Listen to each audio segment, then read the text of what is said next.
Hello बच्चों, तो कैसे हैं आप सब। मैं सत्यम प्रशांत कौशल आ गया हूं क्लास 12 फिजिक्स का रे ऑप्टिक्स के अंदर उसका एक नया लेक्चर लेकर के, जिसमें मैं आज आपको पढ़ाने जा रहा हूं derivation of all formulas related to lens. जिसमें आज हम लोग पढ़ेंगे सबसे पहले derivation of lens maker formula, फिर पढ़ेंगे डेरिवेशन ऑफ लेंस फॉर्मूला, फिर पढ़ेंगे डेरिवेशन ऑफ लीनियर मैग्निफिकेशन और लास्ट में पढ़ेंगे पावर ऑफ लेंस के बारे में। ये लेक्चर इंपॉर्टेंट है जो बच्चे क्लास 12th में हैं या जेई और नीट जैसे एग्जाम्स की तैयारी कर रहे हैं। बच्चों, इस लेक्चर के अंदर मैं सिर्फ और सिर्फ डेरिवेशन कराऊंगा जितने भी फॉर्मूलाज हैं रिलेटेड टू लेंस, क्योंकि आने वाले लेक्चर्स के अंदर उन फॉर्मूलेज से बेस्ड आपके ऊपर न्यूमेरिकल्स पूछे जाते हैं। तो न्यूमेरिकल वाली वीडियोस आने वाले लेक्चर्स में आपको आगे दिखेंगी, मगर इस लेक्चर के अंदर लेंस से रिलेटेड जितने भी फॉर्मूले हैं उनकी सिर्फ और सिर्फ डेरिवेशन करेंगे। आई होप आपने मेरा प्रीवियस लेक्चर तो देखा ही होगा, जिसमें मैंने आपको पढ़ाया था refraction through a spherical surface या कह लो कर्व सरफेस के थ्रू रिफ्रैक्शन कैसे करते हैं। उसके लिए एक फॉर्मूला भी दिया था, उसकी हेल्प से यहाँ पे डेरिवेशन की प्रोसीडिंग होगी। अगर वो लेक्चर नहीं देखा है तो जाके देख सकते हैं, उसका लिंक डिस्क्रिप्शन बॉक्स में दे दे रहा हूँ। Go and watch there. अगर वो भी देखने का मन नहीं है, आप यहाँ से डायरेक्ट कंटिन्यू कर सकते हैं, आपको सब कुछ समझ में आएगा। तो चलिए बिना टाइम वेस्ट किए सबसे पहले हेडिंग लगा लीजिए, लेंस मेकर फॉर्मूला। अगर हम बात करें कि लेंस मेकर फॉर्मूला क्या होता है, इसका क्या यूज होता है, तो नोट करने वाली बात यह है कि आपके सामने जितनी भी डिवाइसेस होती हैं जिसके अंदर लेंस यूज होते हैं, जैसे मेरे कैमरे के सामने क्या रखा है, मेरे सामने कैमरा रखा है, उसके अंदर लेंस लगा है। इसी तरह आपने टॉर्च देखी होगी, टॉर्च के अंदर भी एक लेंस लगा होता है। मैग्नीफाइंग ग्लास के अंदर भी एक ग्लास लगा होता है। टेलीस्कोप के अंदर भी एक ग्लास लगा होता है। माइक्रोस्कोप के अंदर भी एक ग्लास लगा होता है। उन सब ग्लास की कुछ ना कुछ फोकल लेंथ होती है, कितनी होनी चाहिए उसकी एडजस्टमेंट कैसे करते हैं, तो लेंस मेकर फॉर्मूला से करते हैं। जैसे आप चश्मा पहनते हैं, आई ग्लास, उसमें भी लेंस मेकर फॉर्मूले का यूज होता है। तो आइए सबसे पहले देखते हैं कि लेंस मेकर फॉर्मूला क्या होता है। वो होता है 1/v minus 1/u is equals to mu minus 1 bracket में 1/r1 माइनस 1/r2। अगर हम बात करें कि यहाँ पे वेरिएबल्स को क्या रिप्रेजेंट कर रहे हैं, नोट करने वाली बात यह है कि v क्या है, distance of final image from the optical centre of the lens. u क्या होता है, distance of object from the optical centre of the lens. बच्चों, म्यू क्या है, रिफ्रैक्टिव इंडेक्स किसका, लेंस का बच्चों, ठीक है। r1 r2 क्या है, रेडियस ऑफ कर्वेचर है इस लेंस का। अच्छा, अब अगर हमें इस फॉर्मूले की डेरिवेशन करनी है तो हम मान लेते हैं कि हमारे पास एक कॉन्वेक्स लेंस है और उस कॉन्वेक्स लेंस का कुछ ना कुछ रिफ्रैक्टिव इंडेक्स होगा। चलिए मान लेते हैं कि भाई इस कॉन्वेक्स लेंस का रिफ्रैक्टिव इंडेक्स μ2 है और इस लेंस के सराउंडिंग जो मीडियम है, मान लेते हैं लेफ्ट साइड कुछ मीडियम होगा, उसका रिफ्रैक्टिव इंडेक्स μ1 है, और राइट साइड भी जो मीडियम है बच्चों वो सेम है, तो उसका भी रिफ्रैक्टिव इंडेक्स μ1 होगा। यहाँ इस डेरिवेशन को करने के लिए हमें दो अजम्पशंस मानने पड़ेंगे कि हमारे पास जो लेंस है, बेसिकली कॉन्वेक्स लेंस ले रहे हैं, उसके जो लेफ्ट साइड और राइट साइड है दोनों मीडियम सेम है, सेम मीडियम लेने पड़ेंगे और उनका रिफ्रैक्टिव इंडेक्स दो सेम होगा। अगर मीडियम सेम है तो मान लेते हैं जो सराउंडिंग मीडियम है उसका रिफ्रैक्टिव इंडेक्स μ1 है और लेंस का μ2 है। अच्छा, अगर हमें यहाँ पे refraction through a convex lens करना है तो एक ऑब्जेक्ट चाहिए होगा। तो मान लेते हैं कि ये हमारा कॉन्वेक्स लेंस है और उसके लेफ्ट साइड यहाँ पे कहीं हमारा एक ऑब्जेक्ट रखा है O नाम का। अच्छा, अगर ऑब्जेक्ट लेफ्ट साइड रखा है तो इसमें से इंसिडेंट रे निकालनी पड़ेगी, तभी जाके रिफ्रैक्शन होगा। तो चलिए सबसे पहले हम यहाँ पे क्या करते हैं, मान लेते हैं ये ऑब्जेक्ट से हमारी इंसिडेंट रे निकल गई है बच्चों, ठीक है। अच्छा, अब नोट करने वाली बात क्या है, इस ऑब्जेक्ट से जो इंसिडेंट रे निकल रही हैं कहाँ पे स्ट्राइक करी हैं, लेंस पे स्ट्राइक करी हैं। मगर नोट करने वाली बात क्या है, यहाँ पे हमारे पास लेंस के अंदर दो सरफेस दिख रहे हैं कि नहीं दिख रहे हैं। इस कॉन्वेक्स लेंस के पास दो कर्व सरफेस दिख रहे हैं, या कह लो एक स्फेरिकल सरफेस ये लेफ्ट साइड वाला और एक राइट साइड वाला। अच्छा, सबसे पहले आपकी रे ऑफ लाइट कहाँ पे स्ट्राइक की है? फर्स्ट कर्व सरफेस पे, या कह लो फर्स्ट स्फेरिकल सरफेस पे। तो चलिए मान लेते हैं कि ये जो सरफेस है जहां पे रे ऑफ लाइट सबसे पहले स्ट्राइक कर रही है वो हमारा फर्स्ट स्फेरिकल सरफेस है, और ये हमारा बैक साइड वाला क्या है? सेकंड स्फेरिकल सरफेस है। कोई दिक्कत की बात नहीं है। आपकी रे ऑफ लाइट इस ऑब्जेक्ट से ऐसे निकलते चली गई है। फिर आपको क्या करना पड़ेगा? जिस पॉइंट पे स्ट्राइक की है उस पॉइंट पे आपको क्या बनाना होगा? नॉर्मल रे बनाना होगा। नॉर्मल रे क्या होती है? सरफेस के परपेंडिकुलर। तो यहां पे हम एक ऐसे नॉर्मल रे बना लेंगे। ठीक, समझ गए? अच्छा, तो चलिए मान लेते हैं ये हमारी नॉर्मल रे है बच्चों।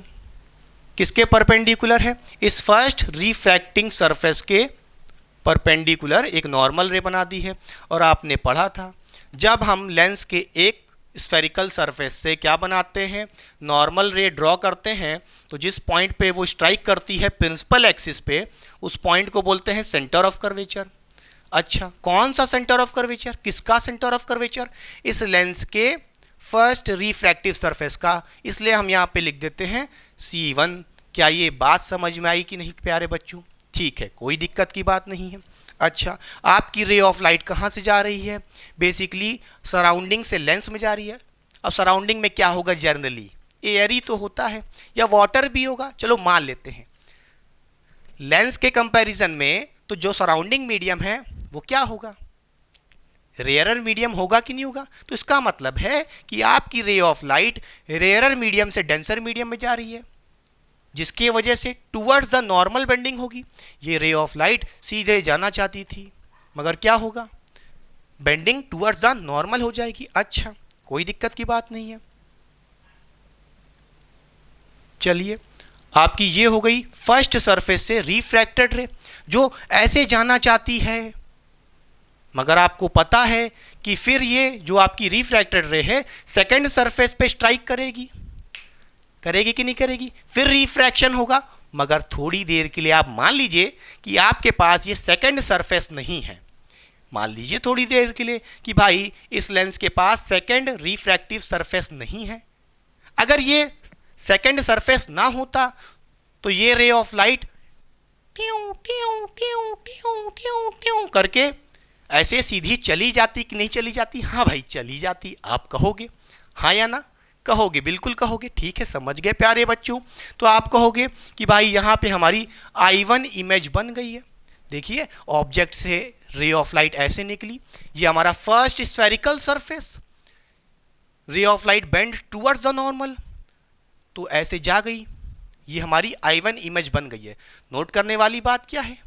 ये I1 इमेज फाइनल इमेज नहीं है, it is the image formed by the lens, नहीं, लेंस के फर्स्ट रिफ्रैक्टिव सरफेस।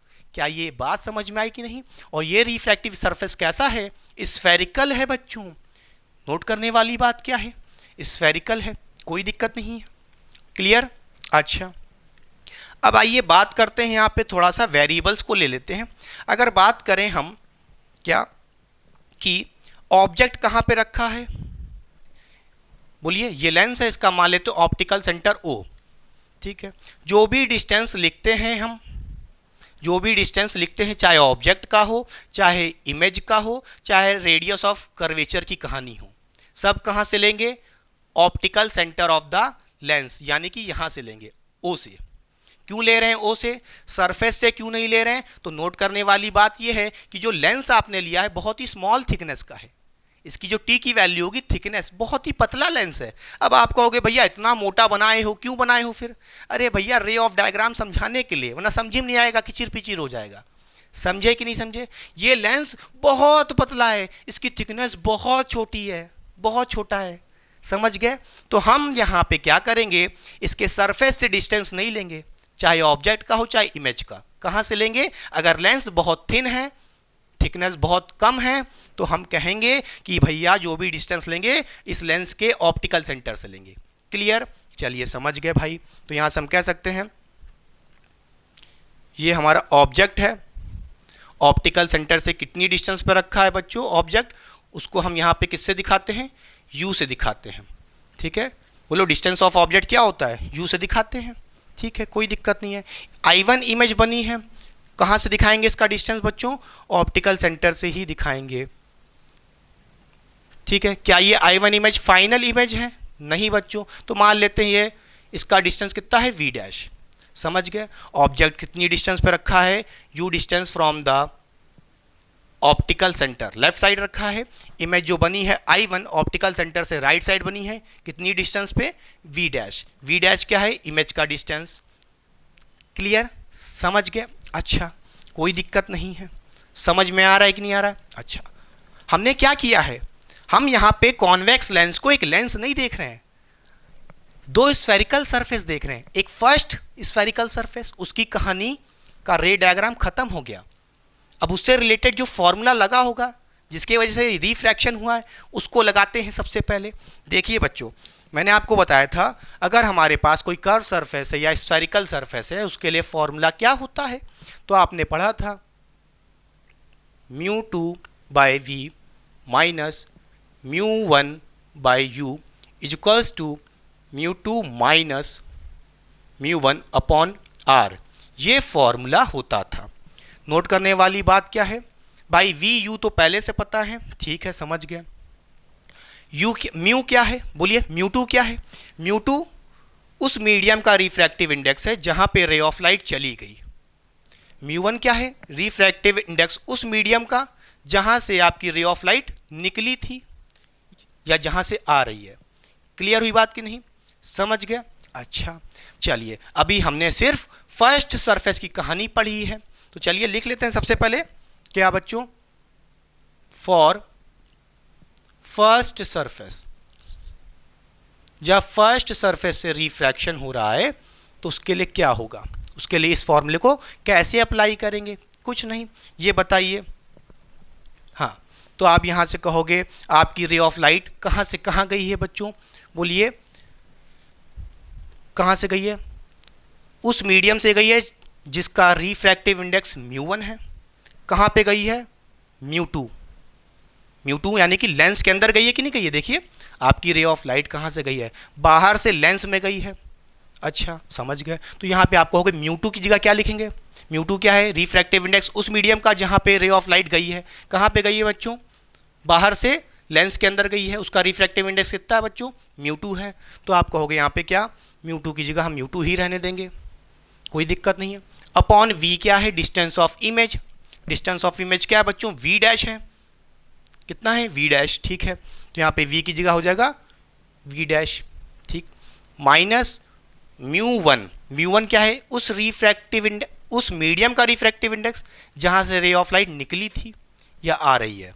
कहाँ से आ रही है बच्चों, बाहर से आ रही है, उसका रिफ्रैक्टिव इंडेक्स μ1 है, तो यहाँ पे μ1 ही रहेगा। अपॉन u क्या है, डिस्टेंस ऑफ ऑब्जेक्ट u, ठीक है, इक्वल्स टू, भाई सही बात है, μ2 क्या है, रिफ्रैक्टिव इंडेक्स उस मीडियम का जहां रे ऑफ लाइट चली गई है, लेंस के अंदर बच्चों कितना रिफ्रैक्टिव इंडेक्स, μ2, तो भाई μ2 की जगह μ2 ही रहेगा बच्चों। माइनस कहां से निकली थी, बाहर से, उसका रिफ्रैक्टिव इंडेक्स μ1 है। अपॉन r क्या होता है, रेडियस ऑफ कर्वेचर, किस सरफेस का, जिस सरफेस से रिफ्रैक्शन हो रहा है। भाई फर्स्ट सरफेस से रिफ्रैक्शन हो रहा है तो उसका सेंटर ऑफ कर्वेचर C1 है, ऑप्टिकल सेंटर से ये डिस्टेंस जो होगा वो R1 ही तो होगा, R1 लिख नहीं रहे हैं, दिखाने के लिए, समझ रहे होंगे कि हाँ फर्स्ट सरफेस का क्या रेडियस ऑफ कर्वेचर R1 होगा, बात खत्म, क्लियर। चलिए कोई दिक्कत नहीं है, फर्स्ट सरफेस की कहानी हो गई, उसकी इक्वेशन लिख ली है, इस इक्वेशन को नाम दे देते हैं प्यारे बच्चों फर्स्ट इक्वेशन, ठीक। चलिए कोई दिक्कत नहीं है। अब यहां पे हम क्या करेंगे, for second surface, for second surface, क्योंकि अभी तक हमने क्या किया है बोलिए, सिर्फ और सिर्फ रिफ्रैक्शन थ्रू फर्स्ट सरफेस लिया था, हम सेकेंड सरफेस को इग्नोर कर गए थे, तभी तो ये रे ऑफ लाइट रिफ्रैक्टेड रे सीधी चली गई थी। वरना आपको पता है कि भैया बीच में एक सेकेंड सरफेस भी आता, उसके वजह से भी रिफ्रैक्शन हो जाता और फाइनल इमेज कहीं और बन जाती। क्लियर हुई बात कि नहीं? तो चलिए मान लेते हैं कि भाई ये सेकंड सरफेस ये था बच्चों। इस सेकंड सरफेस के लिए ये आपकी इंसिडेंट रे जो लेंस के अंदर जा रही है, ऐसे इंसिडेंट रेस के लिए ये है। जिस पॉइंट पे स्ट्राइक कर गई है उस पॉइंट पे क्या बनाते हैं? नॉर्मल रे। अच्छा, नॉर्मल रे बनाएंगे इस सेकंड सरफेस के परपेंडिकुलर। चलिए मान लेते हैं ये हमारा नॉर्मल रे है, ठीक। ये हमारा नॉर्मल रे है बच्चों, किसके लिए? सेकंड सरफेस के लिए, ठीक है, कोई दिक्कत नहीं है। अच्छा, तो यहाँ पे क्या बनेगा? नॉर्मल रे को जब ऐसे सीधे लाते हैं स्फेरिकल सरफेस से तो कहाँ स्ट्राइक करती है बच्चों? प्रिंसिपल एक्सिस पे, और उस पॉइंट को बोलते हैं सेंटर ऑफ कर्वेचर। अब ये क्या होगा? C2 होगा। क्यों? क्योंकि सेकंड सरफेस की कहानी है। क्लियर? अच्छा, अब जरा ध्यान से देखिए, इस सेकंड सरफेस के लिए नॉर्मल रे ये है, रे ऑफ लाइट ऐसे जाना चाहती थी, मगर आपको पता है अब क्या होगा? अब क्या होगा? रे ऑफ लाइट कहाँ है? अभी लेंस के अंदर घुस गई है, सेकंड सरफेस पे स्ट्राइक कर रही है, ऐसे ऐसे स्ट्राइक कर रही है। अब बताइए, लेंस से सराउंडिंग मीडियम में जा रही है, लेंस डेंसर है और बाहर रेयर मीडियम है, यानी कि डेंसर से रेयर जा रही है, तो अवे द नॉर्मल होगा। क्या होगा? Away the normal. ठीक है भाई, समझ गए। बोलिए, ये रे ऑफ लाइट ऐसे जाना चाहती थी, ये नॉर्मल रे उससे अवे हो जाएगी, अवे हो जाएगी। क्या हो जाएगी? अवे। अच्छा, अवे होकर के सीधे ऐसे आ जाएगी बच्चों, ठीक है, एरो बना दिया। अच्छा, और ये क्या होगी? सेकंड सरफेस से जो फाइनल इमेज निकल रही है, रिफ्रैक्टेड रे, यही तो फाइनल रे है। हाँ हाँ, समझ गए। तो इसको बोलेंगे फाइनल इमेज IF। कोई दिक्कत नहीं है। तो I1 क्या थी? I1, जरा समझिए इस कहानी को। नोट करने वाली बात क्या है? ये फाइनल इमेज कैसे बनी फिर समझाते हैं, नोट करिएगा। ये ऑब्जेक्ट ऐसे गया, फर्स्ट सरफेस पे स्ट्राइक किया, हम सेकंड सरफेस को इग्नोर कर गए, ये रिफ्रैक्टेड रे ऐसे चली गई, ये आपकी इमेज बन गई I1। ये I1 इमेज जो बनी है, यही क्या है? एक वर्चुअल ऑब्जेक्ट की तरह बिहेव कर रही है। किसके लिए? इस सेकंड सरफेस के लिए। जरा समझिएगा, पहले लिखिए यहाँ पे, I1 क्या है? बोलिए, क्या बिहेव कर रहा है? एक वर्चुअल ऑब्जेक्ट है, झूठा ऑब्जेक्ट, वर्चुअल ऑब्जेक्ट है। किसके लिए? किसके लिए? इस सेकंड सरफेस के लिए। क्योंकि इस सेकंड सरफेस को क्या लग रहा होगा? भाई रे ऑफ लाइट इंसिडेंट ऐसे हो रही है, ये इसकी रे ऑफ लाइट ये है। अगर आप इसको पीछे खींचोगे इमेज I1 से, देखिए जो रे आ रही है ऐसे पीछे, और इसको जब ऐसे लगेगा कि पीछे से आ रही है, ये रे ऑफ लाइट किसकी है? इमेज की है। कौन सी इमेज? I1, जो किसने बनाई थी? फर्स्ट सरफेस ने। जो फर्स्ट सरफेस ने इमेज I1 बनाई थी, वो वर्चुअल ऑब्जेक्ट की तरह बिहेव कर रही है सेकंड सरफेस के लिए। इसका मतलब यह है कि जो I1 इमेज बनी है वो ऑब्जेक्ट की तरह बिहेव कर रही है इस सेकंड सरफेस के लिए, और उस सेकंड सरफेस से जो फाइनल इमेज बनी है IF, ये है। क्लियर हुई बात कि नहीं?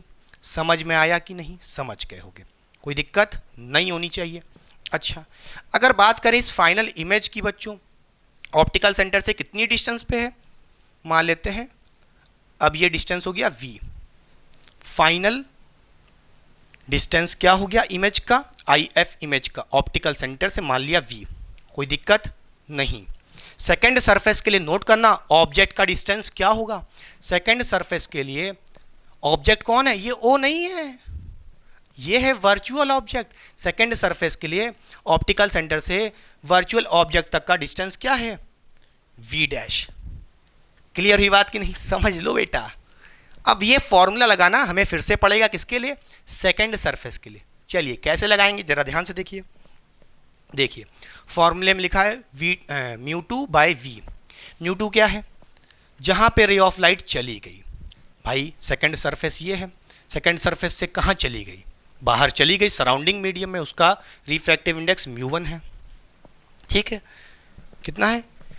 तो μ2 की जगह क्या हो जाएगा बच्चों? इस बार μ1 हो जाएगा। सेकंड सरफेस से, बोलिए, सेकंड सरफेस से कहां चली गई? बाहर चली गई, सराउंडिंग में, सराउंडिंग का मीडियम μ1 हो गया, रख दिया। अपॉन क्या लिखा है, v लिखा है बच्चों। v क्या है, इमेज का डिस्टेंस। v क्या है, इमेज का डिस्टेंस। इस सेकंड सरफेस से जो फाइनल इमेज बनी है क्या है, स्मॉल v, जिसको हम लिखे हैं, तो यहाँ पे v आ जाएगा। माइनस μ1, μ1 क्या है, उस मीडियम का रिफ्रैक्टिव इंडेक्स जहां से रे ऑफ लाइट आई थी। इस सेकंड सरफेस को देखो, सेकंड सरफेस पे जब ये कौन सी रे स्ट्राइक की, ये वाली, कहां से आ रही है भाई, लेंस के अंदर ही तो है ये रे ऑफ लाइट, ये लेंस के अंदर ही तो है, लेंस से ही तो आ रही है, उसका रिफ्रैक्टिव इंडेक्स μ2 है, तो μ1 की जगह इस बार μ2 हो जाएगा, समझ गया। अपॉन u क्या है, ऑब्जेक्ट का डिस्टेंस, क्या रख देंगे u, अरे नहीं, सेकेंड सरफेस के लिए, सेकेंड सरफेस के लिए तो आपका वर्चुअल ऑब्जेक्ट ये था I1, समझ रहे हो कि नहीं समझ रहे हो, कितना डिस्टेंस है, v dash, v dash, v dash. Clear, समझ गए। अच्छा, इजुकल्स टू क्या हो जाएगा, μ2 माइनस μ1, आप समझ चुके हो। μ2 क्या है, इस बार μ1 है, और μ1 क्या है, μ2 है। भाई μ2 क्या है, उस मीडियम का रिफ्रैक्टिव इंडेक्स जहाँ रे चली गई है, कहाँ चली गई भाई, सराउंडिंग में चली गई, सेकंड मीडियम से बाहर चली गई, कितना है, μ1 है, तो μ2 की जगह μ1 हो गया, माइनस μ1, उसका रिफ्रैक्टिव इंडेक्स जहाँ से रे ऑफ लाइट आई थी, कहाँ से आई थी, लेंस से आई थी, उसका रिफ्रैक्टिव इंडेक्स μ2 हो गया, ठीक है। अपॉन r, r ठीक है, रेडियस ऑफ कर्वेचर, कौन सा r, r1 की r2 होगा, जरा ये बताओ बच्चों, बोलिए। सेकेंड सरफेस ये है बच्चों, इस सेकेंड सरफेस का सेंटर ऑफ कर्वेचर C2 ये है, ऑप्टिकल सेंटर से सेंटर ऑफ कर्वेचर तक रेडियस ऑफ कर्वेचर ही तो होता है, तो ये R2 होगा, दिखा नहीं रहे हैं यहाँ पे, ठीक है, तो यहाँ पे R2 हो जाएगा सेकेंड सरफेस के लिए। क्लियर। अच्छा, अब क्या करेंगे, कुछ नहीं करना प्यारे बच्चों, मान लेते हैं हमारी इक्वेशन पहले क्या थी, फर्स्ट इक्वेशन थी, सेकेंड सरफेस के लिए इक्वेशन बनी सेकेंड इक्वेशन, ठीक। अब हम यहाँ पे क्या करेंगे, बोलिए, फर्स्ट इक्वेशन को ऐड कर लेंगे सेकेंड इक्वेशन से। जब आप ऐड करोगे ये दोनों इक्वेशन को, क्या देखोगे आप, यहाँ पे देखोगे बच्चों क्या, μ2 by v dash, μ2 by v dash, ये प्लस में है ये माइनस में है, तो ये पूरा उड़ गया, ठीक। बचा क्या इधर देखिए, μ1 बाय v, और इधर बचा माइनस μ1 बाय u, इसको यहाँ लिख लेते हैं इक्वेशन बना करके, तो हो जाएगा μ1 by v minus μ1 by u, ठीक है, इक्वल्स टू बच्चों, ये तो हो गई लेफ्ट साइड वाली कहानी। राइट साइड देखिए बच्चों, क्या हो जाएगा, आप लिखोगे μ2 माइनस μ1 अपॉन r1, पहले इसको लिखना पड़ेगा, ये μ2 माइनस μ1 अपॉन r1, ठीक है। फिर हमने इसको इससे ऐड कर दिया है, ऐड करोगे तो क्या लगेगा, प्लस साइन लगेगा, ठीक। क्या है ये, μ1 माइनस μ2 बाय r2, ठीक। ये बन गई हमारी कहानी। अच्छा, अब जरा ध्यान से देखिए बच्चों, क्या हम इधर मिटा दें फॉर्मूले को, मेन फॉर्मूला, देखिए अभी डेरिवेशन कर रहे हैं, यही मेन फॉर्मूला आएगा।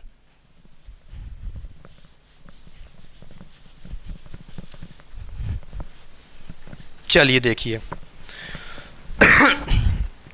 अब हम यहाँ क्या करेंगे, जरा नोट करिएगा कहानी को। सबसे पहले आप ये दोबारा कॉपी करिए, यहाँ पे आएगा क्या, μ1 by v minus μ1 by u equals to, अब इधर देखिए, μ2 माइनस μ1 अपॉन r1, ठीक। अब इधर देखिए क्या बचा, प्लस, देखिए बच्चों यहाँ पे लिखा है μ2 माइनस μ1, क्या ऐसा कुछ इधर नहीं बन सकता, क्या यहाँ कुछ ऐसा नहीं बन सकता, μ2 माइनस μ1 हो जाए, कैसे होगा, अगर हम यहाँ से क्या करें बच्चों, क्या करें, यहाँ पे हम μ2 माइनस μ1 माइनस μ2 से माइनस ज़बरदस्ती कॉमन निकाल लेते हैं, तो बाहर प्लस की जगह माइनस आ जाएगा, ठीक। तो अंदर साइन चेंज नहीं हो जाएगा, ये प्लस का μ1 है ये माइनस हो जाएगा, और ये जो माइनस का μ2 है ये प्लस हो जाएगा। हाँ भाई समझ गए, अच्छा कोई दिक्कत नहीं है, तो सोचिए ज़रा क्या हो जाएगा अंदर, देखिए हम माइनस ज़बरदस्ती कॉमन निकाल लिए हैं तो अंदर साइन चेंज हो जाएगा, तो यहाँ पे माइनस म्यू वन हो जाएगा और म्यू टू प्लस हो जाएगा। तो हम कह सकते हैं mu two minus mu one हो जाएगा और अपान में क्या था, बोलिए R2 था। क्या था? R2 था। ठीक, समझ गया। हमने यहाँ से ज़बरदस्ती माइनस कॉमन निकाल लिया, साइन अंदर चेंज हो गया। ठीक है, ऐसा कुछ दिखेगा। ऐसा क्यों किया आपको समझाएंगे अभी हम। देखिए, और यहाँ से भी ब्रैकेट लगा ले, थोड़ा अच्छा लगेगा, और यहाँ पे भी ऐसे ब्रैकेट लगा लो। ठीक, अच्छा। अब ये बताइए, म्यू वन यहाँ पे दिख रहा है, यहाँ पे भी दिख रहा है, कॉमन निकाल लेते हैं क्यों ना। तो आप कहोगे भैया हम म्यू वन कॉमन निकाल लिए हैं, तो क्या बचेगा ब्रैकेट में? यहाँ बचेगा 1/v माइनस क्या, म्यू वन कॉमन निकालिए, बचेगा 1/u बचेगा, इक्वल्स टू में क्या हो जाएगा। अच्छा, अब इधर देखिए, mu two minus mu one इधर भी है और mu two minus mu one इधर भी है, क्यों ना हम ये पूरा कॉमन निकाल लें, mu two minus mu one. तो आप कहोगे हम mu two minus mu one ये पूरा क्यों ना कॉमन निकाल लें, तो क्या बचेगा 1/r1 माइनस 1/r2। तो यहाँ से आप कहोगे यहाँ बचेगा 1/r1 माइनस 1/r2। ठीक है, समझ में आया कि नहीं? कोई दिक्कत नहीं है, समझ गया। अच्छा, अब इधर देखिए, क्यों ना हम इस म्यू वन को राइट साइड भेज देते हैं डिवाइड में, तो क्या हो जाएगा आप कहोगे यहाँ से, यहाँ हो जाएगा 1/v minus 1/u equals to क्या हो जाएगा, mu to minus mu one.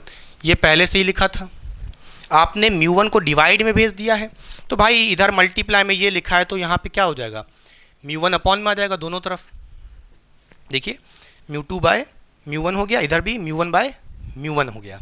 ठीक है, और ब्रैकेट के जो बाहर इधर लिखा है वो तो लिखा ही रहेगा, 1/r1 माइनस 1/r2। ठीक, अच्छा, म्यू वन कैंसिल होकर के कितना आ जाएगा, 1 आ जाएगा। ठीक, बोलिए बच्चों, पक्का समझ में आया कि नहीं आया? इतना पहले कॉपी कर लीजिए, अच्छे से आया। चलिए इधर मिटा दें ऊपर हम।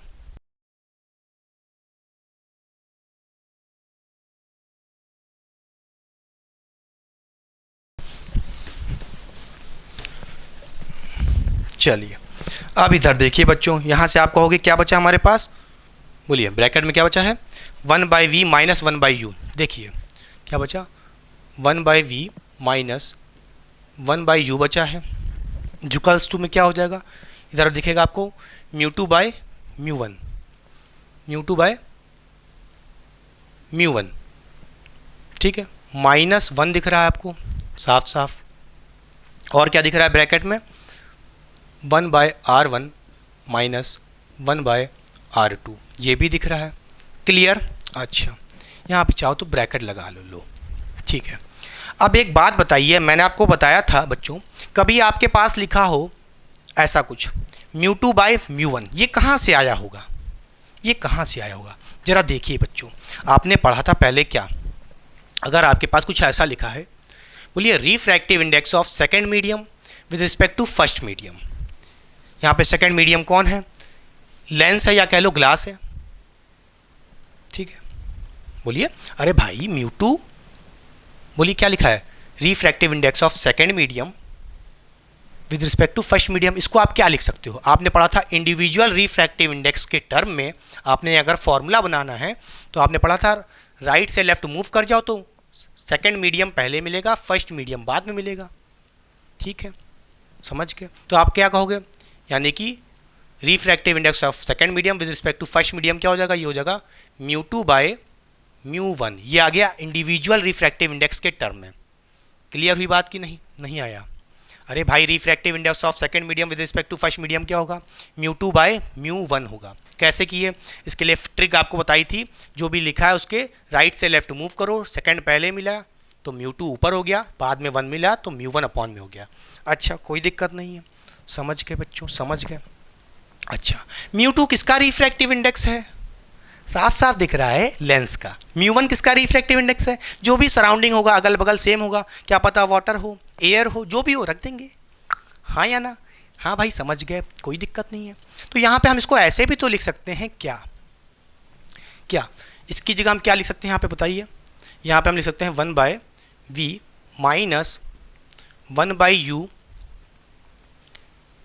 बोलिए, इज इक्वल्स टू μ2/μ1 की जगह हम लिख सकते हैं 1μ2, इसको भी लिख सकते हैं,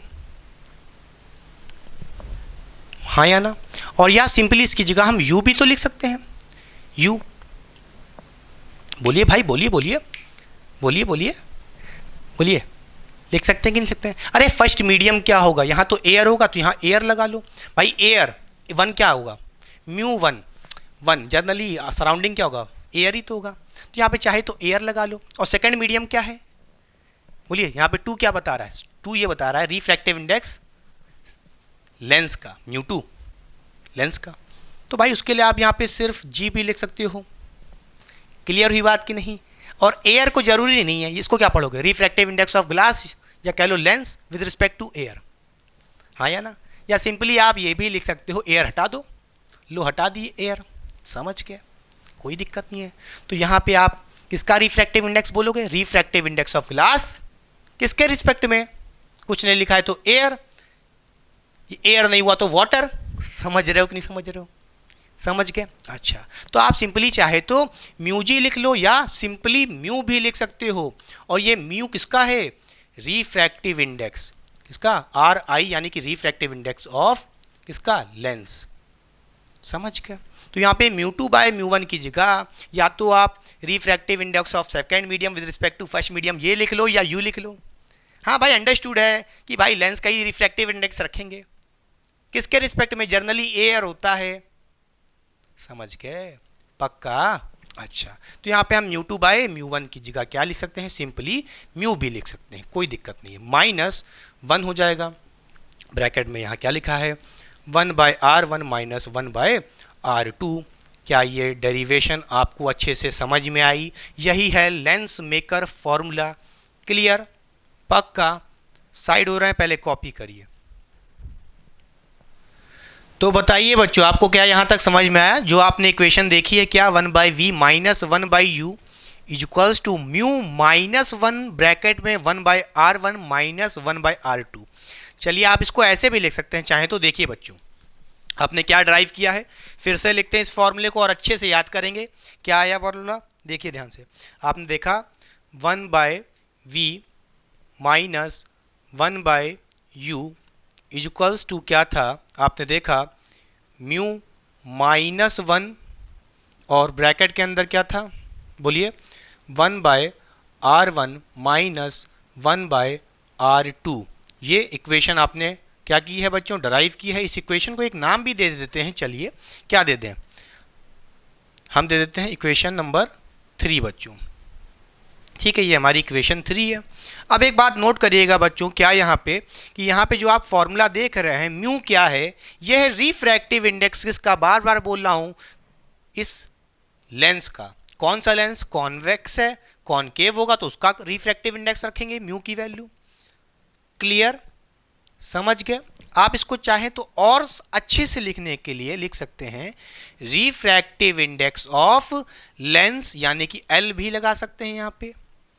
किसके रिस्पेक्ट में बच्चों, मीडियम के रिस्पेक्ट में, इसलिए यहाँ पे हमने एम लिख लिया। ऐसे याद रखो, न्यूमेरिकल को सॉल्व करना है ना तो सिर्फ म्यू मत बोलो, refractive index of lens with respect to medium. Medium मतलब जो इस लेंस के सराउंडिंग में है, मीडियम, उसका रिफ्रैक्टिव इंडेक्स। क्या ये बात समझ में आई कि नहीं?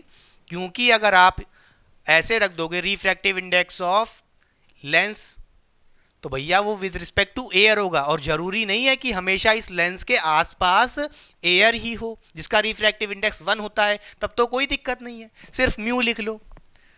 ये ज्यादा लिखना ज्यादा करेक्ट होगा, रिफ्रैक्टिव इंडेक्स ऑफ किसका, लेंस का बच्चों, विद रिस्पेक्ट टू मीडियम। क्या ये बात समझ में आई कि नहीं? क्लियर, पक्का, कोई दिक्कत नहीं, ठीक है। अच्छा, अगर मैं आपसे यहीं पे कहूं कि भाई यहां पे अगर मेरा जो ऑब्जेक्ट है इन्फिनिटी पे रखा है, बहुत दूर रखा है, क्या कहूं मैं आपसे? मैं आपसे कहूं कि अगर हमारे ऑब्जेक्ट की बात करूं, ऑब्जेक्ट एट इन्फिनिटी हो जाए, ऑब्जेक्ट इन्फिनिटी हो जाए। अच्छा, इसका मतलब ये है ऑब्जेक्ट इस लेंस से बहुत दूर रखा है, बहुत दूर रखा है, तो ऑब्जेक्ट का डिस्टेंस यानी u की वैल्यू क्या हो जाएगी, इन्फिनिटी हो जाएगी। तो यहाँ पे आप u कितना ले लोगे, बोलिए, u इन्फिनिटी ले लोगे, सॉरी u ऐसे दिखाओ वरना म्यू की जैसा लगेगा, ठीक है, u आप इन्फिनिटी ले लोगे। अगर u इन्फिनिटी है तो आपको पता है ये ऑब्जेक्ट इन्फिनिटी पे है, और इन्फिनिटी से रेस कैसे आती हैं, पैरेलल आती हैं, तब इस लेंस पे पैरेलल रेस जाती। और आपको पता है अगर rays parallel to principal axis हैं तो कॉन्वेक्स मिरर है तो कहाँ से जाएगी, फोकस से पास करेगी। ये रेस फोकस से पास करती तो इमेज कहाँ बनती, फोकस पे बनती फाइनल इमेज। अच्छा, तो फाइनल इमेज की पोजीशन क्या होती, फोकल लेंथ के बराबर होती। मेरी बात नोट करिएगा, ऑब्जेक्ट इन्फिनिटी पे है तब रेस पैरेलल निकल रही होंगी ऐसे, और पैरेलल होती हैं रेस, बोलिए, rays parallel to principal axis हैं तो कहाँ पे जाती हैं, मीट करती हैं, फोकस पे मीट करती हैं। तो इमेज कहाँ बनेगी, फोकस पे बनेगी। तो इमेज की पोजीशन क्या होगी, ऑप्टिकल सेंटर से फोकस तक, यानी कि फोकल लेंथ के बराबर। तो यहाँ पे आप कहोगे तब इमेज यानी v की वैल्यू कितनी हो जाएगी, फोकल लेंथ के बराबर हो जाएगी, इस कॉन्वेक्स लेंस के फोकल लेंथ के बराबर हो जाएगी, यानी कि स्मॉल f के बराबर हो जाएगी। क्लियर? अच्छा, कोई दिक्कत नहीं है, समझ गए। तो अगर हम इस थर्ड इक्वेशन के अंदर v की वैल्यू f रख देते हैं और u की वैल्यू इन्फिनिटी रख देते हैं तो क्या होगा, यहाँ से आप बोलोगे 1/v, v की वैल्यू f रखनी है, स्मॉल f यानी focal length, minus 1/u, u कितना है बच्चों, इन्फिनिटी है, ब्रैकेट क्लोज कर देंगे इसके अंदर ऐसे, और इक्वल्स टू क्या, refractive index of lens with respect to medium या कह लो सराउंडिंग, भाई समझ रहे हैं हम, बोलिए, -1 ऐसे लिख लो, ठीक है, कोई दिक्कत नहीं है। यहाँ पे आप बोलोगे 1/r1 माइनस 1/r2, इसको रख दो ब्रैकेट में, क्या, इसको रख दिया ब्रैकेट में, ठीक है, कोई दिक्कत नहीं है, कोई दिक्कत नहीं है। अच्छा, और आपको पता है 1/इन्फिनिटी, आप 1 को डिवाइड कर रहे हो, किसी भी नंबर को इन्फिनिटी से डिवाइड करोगे तो कितना आता है, 0। भाई इन्फिनिटी मतलब बहुत बड़ा, तो इसका मतलब यहाँ पे 1/इन्फिनिटी 0 हो जाएगा। तो आप यहाँ से बोलोगे 1/f यानी 1/ फोकल लेंथ इक्वल्स टू क्या हो जाएगा, बोलिए, रिफ्रैक्टिव इंडेक्स लेंस का विद रिस्पेक्ट टू मिरर हो जाएगा -1 हो जाएगा, ठीक है, फिर ब्रैकेट में हो जाएगा 1/r1 माइनस 1/r2, ठीक। अच्छा, अब ये जो फॉर्मूला आया है बच्चों, कौन सा फॉर्मूला जो आप देख रहे हो, ये फॉर्मूला पहले तो याद करिए, क्या होता है, 1/f equals to refractive index lens का with respect to medium -1, bracket में 1/r1 माइनस 1/r2। बच्चों इस फॉर्मूले को ही बोलते हैं लेंस मेकर फॉर्मूला। क्या बोलते हैं, लेंस मेकर फॉर्मूला। इसी फॉर्मूले को बोलते हैं लेंस मेकर फॉर्मूला। प्यारे बच्चों, तो आप कहोगे जो हमने पहले पढ़ा था ये वाला, ये फॉर्मूला क्या है, ये फॉर्मूला क्या है, 1/v minus 1/u equals to mu -1, या वही कह लो refractive index of lens with respect to medium, या सिंपली म्यू -1, ब्रैकेट में 1/r1 माइनस 1/r2। ये स्टार्टिंग में मैंने आपको बता दिया था, एक हल्की सी गलती की थी, इस फॉर्मूले को ही मैंने लेंस मेकर फॉर्मूला बता दिया था। नहीं, लेंस मेकर फॉर्मूला तब बनेगा जब आप इस इक्वेशन के अंदर क्या करोगे, ऑब्जेक्ट को इन्फिनिटी पे मानोगे, इमेज फोकल्स पे बनेगी, तब जाके ये लेंस मेकर फॉर्मूला बन रहा है। क्या ये बात समझ में आई कि नहीं? लेंस मेकर फॉर्मूला, ये फॉर्मूला कब आया, जब आपने ऑब्जेक्ट को इन्फिनिटी पे रखा है, पहली चीज। क्लियर? अच्छा, और आपका जो लेंस था बहुत ही स्मॉल थिकनेस का था, बार बार बोल रहा हूँ, और इसके लेंस के सराउंडिंग में मीडियम सेम है, यानी कि लेफ्ट राइट दोनों तरफ सेम मीडियम है। चलिए, कोई दिक्कत नहीं है, पक्का समझ गए? अच्छा, कोई दिक्कत नहीं है, यानी कि हम लेंस मेकर फॉर्मूला, हल्का सा बस नाम गलत बोल दिए थे, इस फॉर्मूले को बोल रहे थे हम lens maker formula, but actually में ये है lens maker formula. 1/f equals to, बोलिए, म्यू -1, ब्रैकेट में 1/r1 माइनस 1/r2। बहुत दिन बाद डायरेक्ट लेक्चर में घुस गए ऑप्टिक्स के अंदर, एक्चुअली मेरी तबीयत ख़राब हो गई थी ना, तो बहुत दिन बाद लेक्चर स्टार्ट किया, थोड़ा सा हल्का सा दिक्कत हो गई। कोई दिक्कत नहीं, इसमें कोई बड़ा इशू नहीं, बट ठीक है, यही हमारा लेंस मेकर फॉर्मूला है। अच्छा, आप कहोगे कि भाई ये तो चलो ठीक है, इसको लेंस मेकर नहीं याद रख पाए। अरे बेटा, यही तो मेन फॉर्मूला है। ये 1/v minus 1/u equals to mu minus 1 bracket में 1/r1 माइनस 1/r2, यही तो मेन फॉर्मूला। ये भले भूल जाना, ये तो तब तक वैलिड है जब तक ऑब्जेक्ट इन्फिनिटी पे रखा है, इमेज फोकस पे बन रही है। हाँ, ये फॉर्मूला लेंस मेकर फॉर्मूला। मगर ये तो भैया, ये तो ऑलवेज ट्रू है। ये formula 1/v minus 1/u is equals to mu minus 1 bracket में 1/r1 माइनस 1/r2। ये फॉर्मूला तो चाहे ऑब्जेक्ट कहीं रखा हो, इन्फिनिटी पे रखा हो, सेंटर ऑफ कर्वेचर पे रखा हो, फोकस पे रखा हो, कहीं पे भी रखा हो, ये फॉर्मूला तो तब तक वैलिड है। और ये जब इन्फिनिटी पे रखा हो ऑब्जेक्ट। ठीक, चलिए। अच्छा, ये हो गया लेंस मेकर फॉर्मूला। अब हमें पढ़ना है लेंस फॉर्मूला कैसे आएगा। जैसे आपने मिरर फॉर्मूला पढ़ा था, उसी तरह अब लेंस फॉर्मूला भी पढ़ना है। मिटा दें।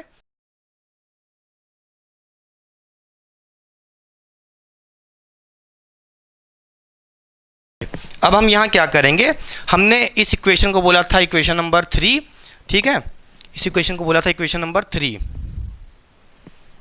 ठीक, और इसको बोल देते हैं हम इक्वेशन नंबर 4, ठीक है। अब हम क्या करेंगे, 3 इक्वेशन और इक्वेशन नंबर 4 को कंपेयर करेंगे। बोलो क्या लिखेंगे, कंपेयरिंग, बोलो इक्वेशन 3 एंड 4, ठीक है। इन दोनों को जब आप कंपेयर करेंगे तो आप यहां देखेंगे क्या 1/f किसके बराबर है बच्चों, बोलिए refractive index of lens with respect to mirror -1 bracket में 1/r1 माइनस 1/r2, 1/f इसके बराबर है। तो देखिए ये क्या लिखा है, refractive index of lens refractive index of lens with respect to mirror -1 bracket में 1/r1 माइनस 1/r2। क्या आपको ये किसके बराबर दिख रहा है? देखिए ये फॉर्मूला अगर मैं आपसे पूछूं, ये चीज़, इस फॉर्मूले के अंदर ये चीज़ किसके बराबर है? देखिए इक्वेशन 4 को देखिए, किसके बराबर है? 1/f के बराबर है। इसका मतलब यह है जो इक्वेशन नंबर 3 है, इसके अंदर ये जो चीज़ है, इसकी जगह आप क्या लिख सकते हो? 1/f लिख सकते हो। तो यहाँ से हम कहेंगे कि जब हम 3 और इक्वेशन 4 को कंपेयर करेंगे, थर्ड और फोर्थ इक्वेशन को कंपेयर करेंगे, तो यहाँ पे आप देख रहे हो 1/v माइनस 1/u किसके बराबर है? 1/f के बराबर आएगा। देखिए क्या आएगा बच्चों, 1/v minus 1/u is equals to किसके बराबर आएगा? 1/f के बराबर आएगा। यही हमारा लेंस फॉर्मूला है। क्या है बच्चों? यही हमारा लेंस फॉर्मूला है। क्या है? लेंस फॉर्मूला है। ठीक है, कैसे किया जरा ध्यान से देखिए। हमने कुछ नहीं किया है, इस इक्वेशन नंबर 3 में हमने क्या किया, बोलिए म्यू -1 ब्रैकेट में 1/r1 माइनस 1/r2, इसको किसके बराबर कर दिया? बोलिए किसके बराबर है ये चीज़? 1/f के बराबर है, तो इसको 1/f के बराबर कर दिया। क्लियर हुई बात कि नहीं? पक्का। थर्ड और फोर्थ इक्वेशन को कंपेयर किया। कुछ नहीं डरना है, कुछ नहीं डरना है, बहुत ही सिंपल डेरिवेशन है। मैंने अब तक आपको बताया था, सबसे पहले इस इक्वेशन नंबर 3 को डराइव किया, मेन इक्वेशन। हम इस मेन इक्वेशन तक आ गए, कैसे पहुंचे थे? रिफ्रैक्शन थ्रू पहले फर्स्ट स्फेरिकल सरफेस, फिर सेकंड स्फेरिकल सरफेस, फिर हमने दोनों फर्स्ट इक्वेशन फर्स्ट और सेकंड को क्या किया था? ऐड करके ये थर्ड इक्वेशन बनाई थी। फिर इसी इक्वेशन के अंदर हमने क्या किया? ऑब्जेक्ट को इन्फिनिटी पे माना, तो u रखा इन्फिनिटी, v रखा स्मॉल f, तो भैया ये लेंस मेकर फॉर्मूला आ गया, जो कि तब तक वैलिड है जब तक इन्फिनिटी पे ऑब्जेक्ट रखा है। क्लियर? और ये लेंस फॉर्मूला है, ये पहले वाला लेंस मेकर फॉर्मूला है, अब ये लेंस फॉर्मूला है। क्या? 1/v minus 1/u is equals to 1/f। Note करने वाली बात क्या है, फिर से बोल देते हैं हम भाई। यहाँ पे जो आपको दिख रहा है v क्या है? Position of image, position of final image from the optical centre of the lens. अब वो लेंस कोई भी हो सकता है, कॉनकेव, कॉन्वेक्स, उसके लिए आपको साइन कन्वेंशन पहले से पता होना चाहिए। क्लियर? विथ वैल्यूज को साइन के साथ रखना होगा बच्चों। ठीक, f क्या है? f हमारा यहाँ पे फोकल लेंथ है। कॉनकेव, कॉन्वेक्स की अलग अलग फोकल लेंथ की वैल्यू होती है, एक पॉजिटिव होता है, एक नेगेटिव होता है। ये साइन कन्वेंशन तो आप पहले भी पढ़ चुके हो। ठीक है, पक्का। साइड हो रहे हैं, पहले कॉपी करिए। तो आइए बच्चों, चलिए अब सीखते हैं डेरिवेशन ऑफ लेंस फॉर्मूला। बच्चों आपने पहले भी देखा है, अभी जस्ट पहले, कि लेंस फॉर्मूले की डेरिवेशन कैसे करते हैं, मगर वहां पे आपने क्या किया था, सबसे पहले लेंस मेकर फॉर्मूले की डेरिवेशन की थी, फिर वहां से आपने निकाला था लेंस फॉर्मूले की डेरिवेशन। तो हमारे पास जो मेन डेरिवेशन होती है, या कह लो एक और तरीका होता है जिससे हम लेंस फॉर्मूले की डेरिवेशन डायरेक्टली कर सकते हैं। तो आइए उस मेथड को भी देखते हैं। तो आइए ध्यान से देखिए, हमें क्या डेराइव करना है, 1/v minus 1/u is equals to 1/f। Clear? अच्छा, v होता है distance of image from the optical centre of lens, u होता है distance of object from the optical centre of the lens, f होता है focal length of the lens. अच्छा, मान लेते हैं कि हमारे पास ये कौन सा लेंस है, कॉन्वेक्स लेंस है बच्चों, ठीक है। कौन सा लेंस है? Convex lens. अच्छा, अगर ये कॉन्वेक्स लेंस है, और एक बात हमें यहाँ पे अज्यूम करनी पड़ेगी, मानना पड़ेगा कि जो हमारा लेंस है बच्चों, ये थिन लेंस है, ये बहुत ही थिन लेंस है। अच्छा, कोई दिक्कत की बात नहीं है, बहुत ही पतला, इसकी थिकनेस बहुत ही कम है। अच्छा, अगर हमें यहाँ पे इस फॉर्मूले की डेरिवेशन करनी है तो भैया एक ऑब्जेक्ट लेना पड़ेगा, उससे इंसिडेंट रे निकालनी पड़ेगी और रे डायग्राम को कंप्लीट करना पड़ेगा, तभी जाके ये फॉर्मूला आएगा। तो चलिए मान लेते हैं, सबसे पहले ये लेंस है, उसके लेफ्ट हैंड साइड हमारे पास एक ऑब्जेक्ट रखा है ए बी नाम का। क्या है? ए बी नाम का एक ऑब्जेक्ट रखा है। कहाँ रखा है? बिटवीन, भैया मान लेते हैं फोकस और सेंटर ऑफ कर्वेचर के बीच में रखा है कहीं पे। आप कहीं भी मान सकते हो, फोकस पे भी मान सकते हो, सेंटर ऑफ कर्वेचर के बियॉन्ड मान सकते हो, कोई दिक्कत नहीं है। चलिए, अच्छा, अगर ऑब्जेक्ट ए बी यहाँ रखा है बच्चों, तो उसमें से हमें क्या निकालनी पड़ेगी? Incident ray. तो चलिए सबसे पहले इसके हेड से हमने यहाँ पे एक इंसिडेंट रे निकाल ली है जो प्रिंसिपल एक्सिस के पैरेलल है। अगर रे ऑफ लाइट पैरेलल होती है तो आपने पढ़ा था कहाँ से पास करती है? फोकस से पास करती है। तो भाई ये रे ऑफ लाइट कहां से पास करेगी? फोकस से पास करके, यानी कि F2 से सीधे चली जाएगी। क्लियर? अच्छा, एक बात नोट कर लीजिएगा, आपको यहां पे रिफ्रैक्शन कहां से कराना है? क्या इसके सरफेस से कराना है? इस कॉन्वेक्स लेंस के स्फेरिकल सरफेस से कराना है? नहीं, ये बहुत ही थिन लेंस है, बहुत ही स्मॉल थिकनेस है, तो हम यहाँ पे रे ऑफ लाइट को इसके सरफेस तक नहीं ले जाएंगे, सरफेस के अंदर जो ये डॉटेड डॉटेड लाइन है वहां तक ले जाएंगे और वहां से बेंडिंग कराएंगे। क्लियर? समझ गए? यानी कि हमें यहाँ पे इस लेंस को दो अलग अलग स्फेरिकल सरफेस में नहीं देखना है। ऐसे ले गए, खत्म बात। अच्छा, दूसरी रे ऑफ लाइट हम कहां से ले सकते हैं? मान लेते हैं इसके हेड से, ऑप्टिकल सेंटर से ऐसे पास कर रही है वो रे ऑफ लाइट, ठीक।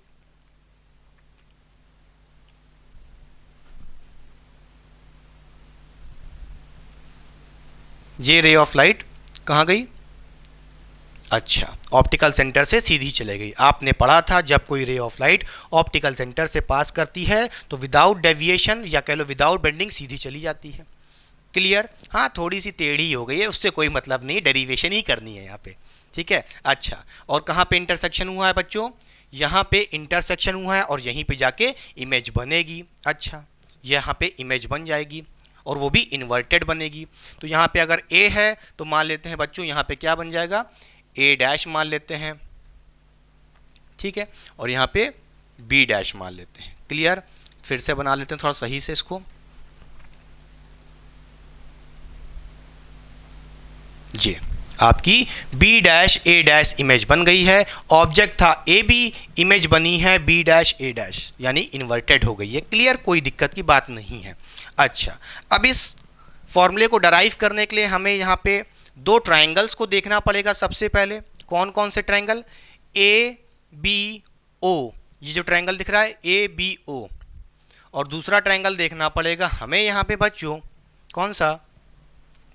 ए डैश बी डैश ओ, ए डैश बी डैश ओ, ठीक है, ये वाला ट्रायंगल। और इन दोनों ट्रायंगल को हमें सिमिलर प्रूफ करना पड़ेगा। तो चलिए सबसे पहले क्या करते हैं, हमें यहाँ पे लिखना पड़ेगा क्या? इन triangle A B O and triangle A dash B dash O. कौन कौन सा ट्राइंगल? ए बी ओ, ये वाला ट्राइंगल, और ए डैश बी डैश ओ। ठीक, समझ गया, कोई दिक्कत नहीं है। हमें यहाँ पे इन ट्राइंगल्स को सिमिलर प्रूफ करने की कोशिश करनी है। अच्छा, तो ध्यान से देखिए, अगर मैं आपसे कहूँ भाई ये ए बी जो होगा ये 90 डिग्री होगा कि नहीं होगा? ये एंगल इस ट्राइंगल के अंदर देखिए, ए बी ओ के अंदर ये 90 डिग्री है। उसी तरह A dash B dash O, ये एंगल भी 90 डिग्री होगा, हाँ या ना? तो आप यहाँ से कह सकते हो क्या? बोलिए, A B, angle A B O is equals to A dash B dash O, clear, each 90 degree से। अच्छा, फिर यहाँ पे आप बोलोगे angle A B O is equals to angle A dash B dash O, कैसे हुए? Each 90 degree. दोनों एंगल कितने हैं? 90 डिग्री। देखिए, ये भी 90 डिग्री है, ये भी 90 डिग्री है, क्लियर। अच्छा, एक एंगल इक्वल हो गया। उसी तरह आप यहाँ पे बोलोगे, देखिए ए ओ बी, ये जो एंगल दिख रहा है किसके इक्वल होगा? इस ट्राइंगल के कौन से एंगल के? देखिए, A dash O B dash, ये एंगल के इक्वल होगा। कहोगे कैसे इक्वल होगा? अरे भाई, वर्टिकली अपोजिट एंगल, ठीक है। तो यहां से आप बोलोगे क्या? Angle A O B is equals to angle, बोलिए ए बी ओ, ये एंगल किसके इक्वल है? A dash O B dash.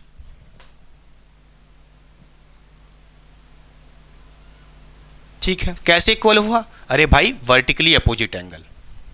क्या रीजन क्या हुआ? वर्टिकली अपोजिट, लिख लीजिएगा पूरा आप, ठीक है, एंगल। ठीक है, समझ गए, कोई दिक्कत नहीं है बात। अच्छा, अगर ये दोनों एंगल इक्वल हैं, ट्राइंगल के अंदर अगर दो एंगल इक्वल होते हैं तो थर्ड एंगल अपने आप इक्वल हो जाता है, हाँ या ना? देखिए बच्चों, आपने कहा इस ट्राइंगल के अंदर जो लेफ्ट साइड है उसमें एंगल बी इधर और इधर बी डैश, ये इक्वल है। इसी तरह ए ओ बी इक्वल हो गया, ये एंगल इक्वल हो गया किसके? इस एंगल के इक्वल हो गया। तो जो ये वाला एंगल दिख रहा है आपको, ये ए बी ओ, बी ए ओ, ये जो थर्ड एंगल दिख रहा है बी ए ओ, किसके इक्वल हो जाएगा? बड़े आराम से कह सकते हो, किसके? बी डैश ए डैश ओ के इक्वल हो जाएगा, ये एंगल के इक्वल हो जाएगा थर्ड एंगल। दिखाने की जरूरत नहीं है भाई, पता है दो एंगल इक्वल है तो थर्ड एंगल इक्वल हो जाएगा। और भैया तीनों एंगल इक्वल होगा, इसका मतलब क्या है? ये दोनों ट्रायंगल सिमिलर हो जाएंगे, क्लियर। अच्छा, तो यहाँ से हम कहेंगे क्या क्या कह देंगे बच्चों? बोलिए, ट्रायंगल, बोलिए ए बी ओ सिमिलर है किसके? Triangle A dash B dash O के। ठीक, ये दोनों ट्रायंगल सिमिलर हैं। और अगर सिमिलर होते हैं ट्रायंगल्स तो उनके रेशियोज इक्वल होते हैं, उनके साइड्स के रेशियो इक्वल होते हैं, ठीक है, या कह लो साइड प्रोपोर्शन में होती हैं। तो यहां से आप कह सकते हो, अगर मैं बोलूं ए बी का ratio A dash B dash के साथ, बोलिए A B upon A dash B dash, ratios कैसे इक्वल होते हैं जरा ध्यान से देखिएगा बच्चों। पहले पहले पकड़ लिए दो, ए बी इधर ए डैश बी डैश, उनका रेशियो ले लिए, किसके इक्वल होगा? यहाँ पे होगा B O upon B dash O, इस साइड के रेशियो के इक्वल होगा। तो आप बोलोगे B O upon B dash O के रेशियो के इक्वल होगा, ठीक है, कोई दिक्कत नहीं है। यहाँ से आप प्यारे बच्चों बोलोगे कि आपके पास एक इक्वेशन आ गई, इक्वेशन नंबर फर्स्ट। हमने कौन सा ट्राइंगल देखा था अभी? A B O and A dash B dash O, ये ट्राइंगल हो गया। अब हमें यहाँ पे दो और ट्राइंगल्स के पेयर देखने होंगे, एक पेयर ऑफ ट्राइंगल और देखना पड़ेगा। कौन सा? जरा ध्यान से देखिए। अगर मैं यहाँ पे थोड़ा सा ऐसे मिटार के ऐसे लिख दूँ, मान लेता हूँ ये एंगल, ये पॉइंट आपका एम पॉइंट है, ये जो पॉइंट बना है एम पॉइंट है, इसमें कोई दिक्कत की बात नहीं है। तो आप यहाँ से बोलोगे कि आपके पास एक ट्रायंगल और दिख रहा है, कौन सा बच्चों, जरा इसमें यहाँ पे लाइन खींच दूँ, खींच दिए, कोई दिक्कत नहीं है। एम ओ ए, देखिए बच्चों ये ट्रायंगल देखिए एम ओ ए, ये ट्रायंगल। दूसरा ट्रायंगल कौन सा है यहाँ पे, इसी तरह कौन सा दिख रहा है, एम ओ ए, एक तो ये हो गया, नहीं नहीं ये नहीं होगा, सोचना पड़ेगा,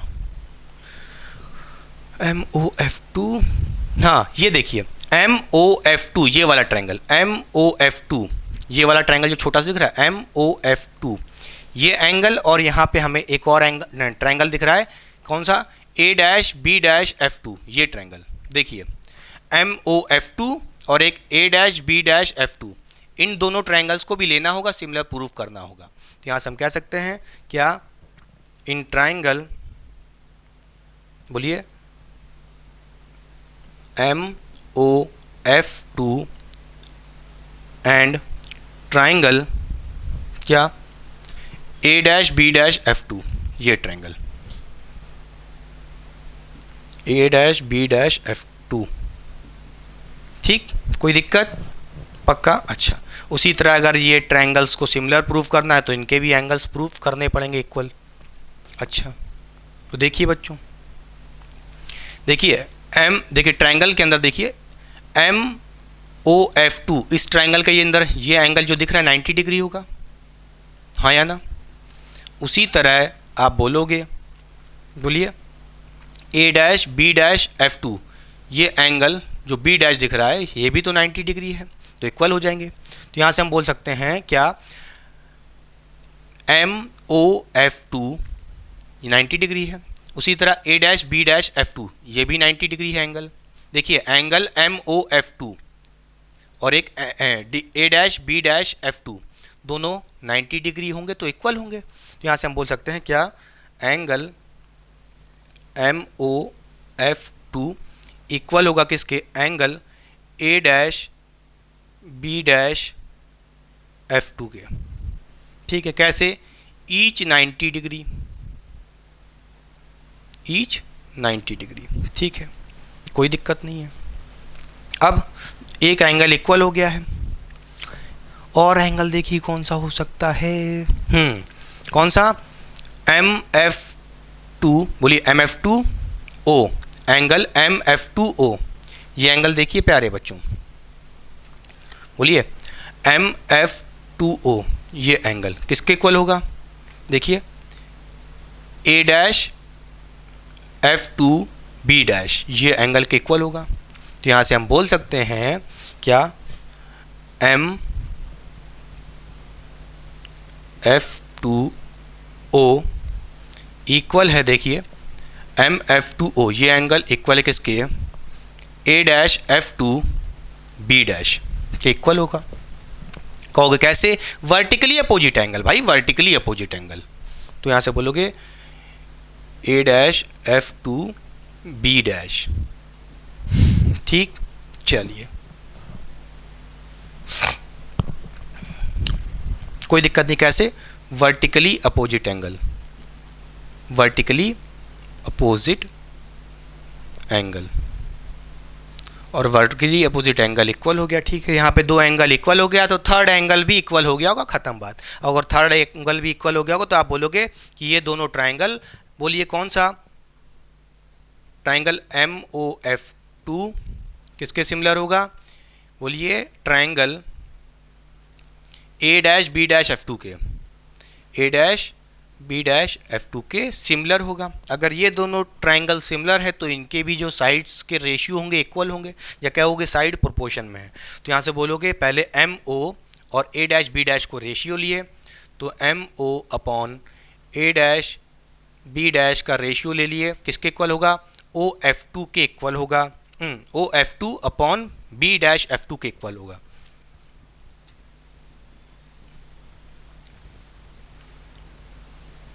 ठीक है, ये जो हमारी इक्वेशन बनी है, क्या इक्वेशन बनी, इसको नाम देते हैं इक्वेशन नंबर 2, ठीक, कोई दिक्कत नहीं है, पक्का समझ गए, कोई दिक्कत नहीं बच्चों। अच्छा, अब आपको यहाँ पे दिख रहा है कि एक बात क्या बोलूँ, अगर मैं आपसे MO की बात करूँ, यहाँ पे देखिए ये MO क्या होगा, ये MO किसके बराबर होगा? अरे AB के बराबर ही तो होगा, हाँ या ना? अरे जो हाइट ऑफ ऑब्जेक्ट AB होगी, बोलिए, अगर मैं कहूँ ये AB क्या है, ऑब्जेक्ट की ये जो साइज दिख रहा है इसको बोल सकते हैं HO, हाँ या ना? हाइट ऑफ ऑब्जेक्ट बोल सकते हैं कि नहीं बोल सकते हैं? HO। उसी तरह यहाँ पे जो A' B' दिख रहा है ये साइज ऑफ इमेज है कि नहीं? ये डिस्टेंस, बोलिए, वर्टिकल परपेंडिकुलर डिस्टेंस, ये क्या हो जाएगा? हाइट ऑफ इमेज, यानी कि HI बोल सकते हैं, कोई दिक्कत नहीं है। अब आप जरा ध्यान से देखिए, अगर मैं बात करूँ MO की, तो ये MO किसके इक्वल होगा? AB के इक्वल होगा कि नहीं होगा? जो हाइट ऑफ ऑब्जेक्ट है AB के इक्वल होगा कि नहीं होगा MO? हाँ भाई होगा। अरे देखो ना, ये डिस्टेंस ऐसे पैरेलल रेज है ना, ये तो डिस्टेंस इक्वल होगा। तो आप यहाँ से बोलोगे कि MO किसके इक्वल कर दो? आप कहोगे AB के इक्वल कर देंगे, ठीक है। तो उससे क्या हो जाएगा? बहुत कुछ हो जाएगा। चलिए देखते हैं क्या हो जाएगा। तो यहाँ पे आप MO की जगह क्या रख दोगे? AB रख दोगे, तो क्या हो जाएगा? AB अपॉन A', ठीक है, किसके इक्वल हो जाएगा? देखिए OF2 upon B', OF2 B', के इक्वल हो जाएगा, ठीक है, समझ के, कोई दिक्कत नहीं है। अब ये आपकी मान लेते हैं इक्वेशन नंबर 3 है, एक नई इक्वेशन बन गई है, ठीक। अब आप जरा ध्यान से देखिए, तो ये जो फर्स्ट इक्वेशन दिख रही है और थर्ड इक्वेशन दिख रही है, क्या कहोगे? From equation first and third, क्या दिख रहा है आपको? कंपेयर करिए जरा। तो देखिए यहाँ पे भी लिखा है AB अपॉन AB', यहाँ पे भी लिखा है AB अपॉन AB'। तो क्यों ना ये AB अपॉन AB' इक्वल कर दें किसके? इसके इक्वल कर दें। बोलिए, यहाँ से आप बोलोगे AB अपॉन AB' किसके बराबर है? BO अपॉन B', O के बराबर है। और यहाँ पे किसके बराबर है? OF2 अपॉन B', F2 के बराबर है। तो क्यों ना हम BO अपॉन B', O और OF2 अपॉन B', ये इक्वल कर दें, क्योंकि AB अपॉन AB' यहाँ पे भी है, यहाँ पे भी है, खत्म बात, ये दोनों इक्वल कर देते हैं, ठीक। तो यहाँ से आप बोलोगे क्या? BO, या आप ये भी बोल सकते हो BO बोलो, या BO upon B', equals to किसके हो जाएगा? OF2 के अपॉन B', के, ठीक है, कोई दिक्कत नहीं होनी चाहिए। और ये बोल देते हैं हमारी इक्वेशन नंबर थर्ड है, थर्ड नहीं फोर्थ है। अच्छा, अब इसी इक्वेशन 4 के अंदर हमें क्या करना पड़ेगा, जरा ध्यान से देखिए प्यारे बच्चों। देखिए यहाँ पे आप बोलेंगे, क्या बोलेंगे? यहाँ पे आप बोलेंगे, क्या बोलेंगे? जरा देखिए, यहीं साइड में कर देते हैं, क्या बोल देते हैं? देखिए, अगर मैं पूछूं BO क्या है, BO क्या है? ये डिस्टेंस, ये BO क्या है? ये BO ऑब्जेक्ट का ही डिस्टेंस है। और ऑब्जेक्ट का डिस्टेंस कहाँ से लेते हैं? ऑप्टिकल सेंटर से ऑब्जेक्ट तक लेते हैं। उसका डायरेक्शन क्या होता है? ऑप्टिकल सेंटर से ऑब्जेक्ट तक, ये हो गया U, यानी कि डिस्टेंस ऑफ ऑब्जेक्ट। तो आप यहाँ पे बोलोगे BO किसके बराबर होगा? क्या U के बराबर होगा? पॉजिटिव U की नेगेटिव U, क्योंकि भाई यहाँ पे डिस्टेंस विद साइन कन्वेंशन लेने होंगे। देखिए, आपको मैंने बताया था, अगर इंसिडेंट रे का डायरेक्शन ये जा रहा है, इंसिडेंट रे कैसी जा रही है? बोलिए बच्चों, दोनों केस में लेफ्ट से राइट जा रही है कि नहीं आ रही है? इंसिडेंट रे हो गई, ठीक है, इंसिडेंट रे लेफ्ट से राइट जा रही है। और आप डिस्टेंस ऑब्जेक्ट कहाँ से ले रहे हो? राइट से लेफ्ट ले रहे हो, उसके अपोजिट ले रहे हो इंसिडेंट रे के डायरेक्शन के। तो भाई अगर इंसिडेंट रे के डायरेक्शन में, इंसिडेंट रे के अपोजिट डायरेक्शन में आप डिस्टेंस ले रहे हो तो नेगेटिव लेना पड़ता है उस डिस्टेंस को, खत्म बात। उसी तरह मैं पूछूं OF2 क्या होगा?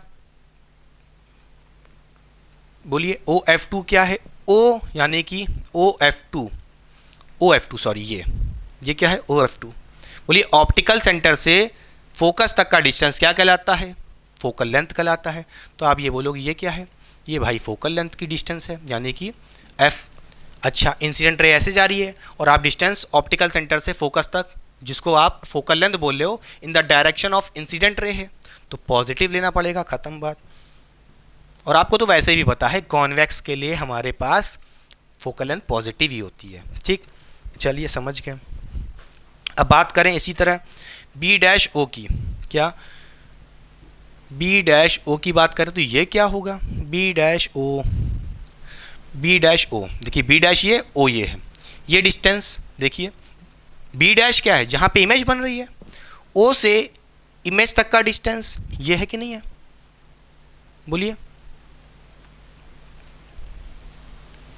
ये जो डिस्टेंस आपको दिख रहा है ओ से बी डैश तक का डिस्टेंस, बोलिए, थोड़ा और बढ़ा दो चाहो तो। ये डिस्टेंस ये v होगा, यानी कि distance of image, optical centre से इमेज तक का डिस्टेंस हम क्या दिखाते हैं? v से दिखाते हैं, और ऑब्जेक्ट का डिस्टेंस u से दिखाते हैं। तो भाई ठीक है, तो यहाँ पे आप बोलोगे बी डैश ओ क्या हो जाएगा? v के बराबर रखना है, वो भी पॉजिटिव होगा। क्यों? क्योंकि इंसिडेंट रे इस डायरेक्शन में है और उसी के डायरेक्शन में आप v ले रहे हो, इन द सेम डायरेक्शन, तो पॉजिटिव आया, ख़त्म बात। इसी तरह अगर बोले बी डैश एफ टू, क्या बी डैश, बोलिए बी डैश एफ टू, एक second, B dash F two ये क्या होगा? देखिए बच्चों, बी डैश एफ टू क्या है? ये डिस्टेंस जो आपको दिख रहा है, बोलिए, ये डिस्टेंस, ये distance B dash F two यही तो है। कितना होगा? तो आप कहोगे भैया ठीक है, ये देखिए ओ से बी डैश तक का डिस्टेंस कितना है? v है, और o से f2 तक का distance small f focal length के बराबर है। तो ये डिस्टेंस निकालना है बचा हुआ, तो कितना हो जाएगा? कुछ नहीं, v में से अगर हम स्मॉल f माइनस कर लें तो क्या मिल जाएगा? b डैश f2 मिल जाएगा। तो यहाँ से आप बोलोगे हम v में से फोकल लेंथ माइनस कर लेंगे, v माइनस f कर लेंगे, क्या मिल जाएगा?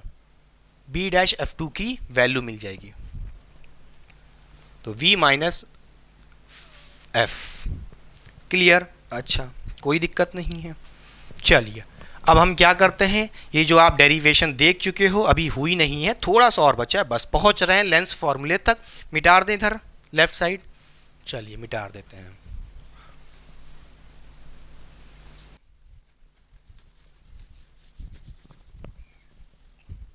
चलिए अब देखिए बच्चों क्या होना है इसके आगे। यहाँ पे आपको बहुत कुछ नहीं करना है, बस हो गया है। देखिए आपकी इक्वेशन जो 4 आई थी, ये सारी कहानी इसी में होनी है। जो आप देख रहे हो, ये जो वैल्यूज़ निकाल रहे हो, पुट इन इक्वेशन 4, इक्वेशन 4 में रख दो। तो आप कहोगे बी ओ, बोलिए कितना है? क्या इक्वेशन एक बार लिख ही देते हैं। अच्छा चलिए, क्या है? B O upon B dash O equals to O F two upon B dash F two. ठीक है, बी ओ कितना है? माइनस यू है, और ओ एफ टू कितना है? बोलिए प्लस एफ है। तो भैया यहाँ पे बी ओ की जगह माइनस यू रख दो, ठीक है, equals to O F two की जगह प्लस एफ रख दो, रख दिए, ठीक है। बोलिए B O upon B dash O है, बी डैश ओ कहाँ है भैया? B dash O plus V है, तो प्लस वी रख दिए, ठीक। अपॉन में क्या हो जाएगा? जरा देखिए, बी डैश एफ टू है, बी डैश एफ टू कितना आया था? वी माइनस एफ था, ब्रैकेट लगा लो, ठीक है। कितना था? वी माइनस एफ था, कोई दिक्कत नहीं है। चलिए अब इसको थोड़ा सिंप्लीफाई करिए।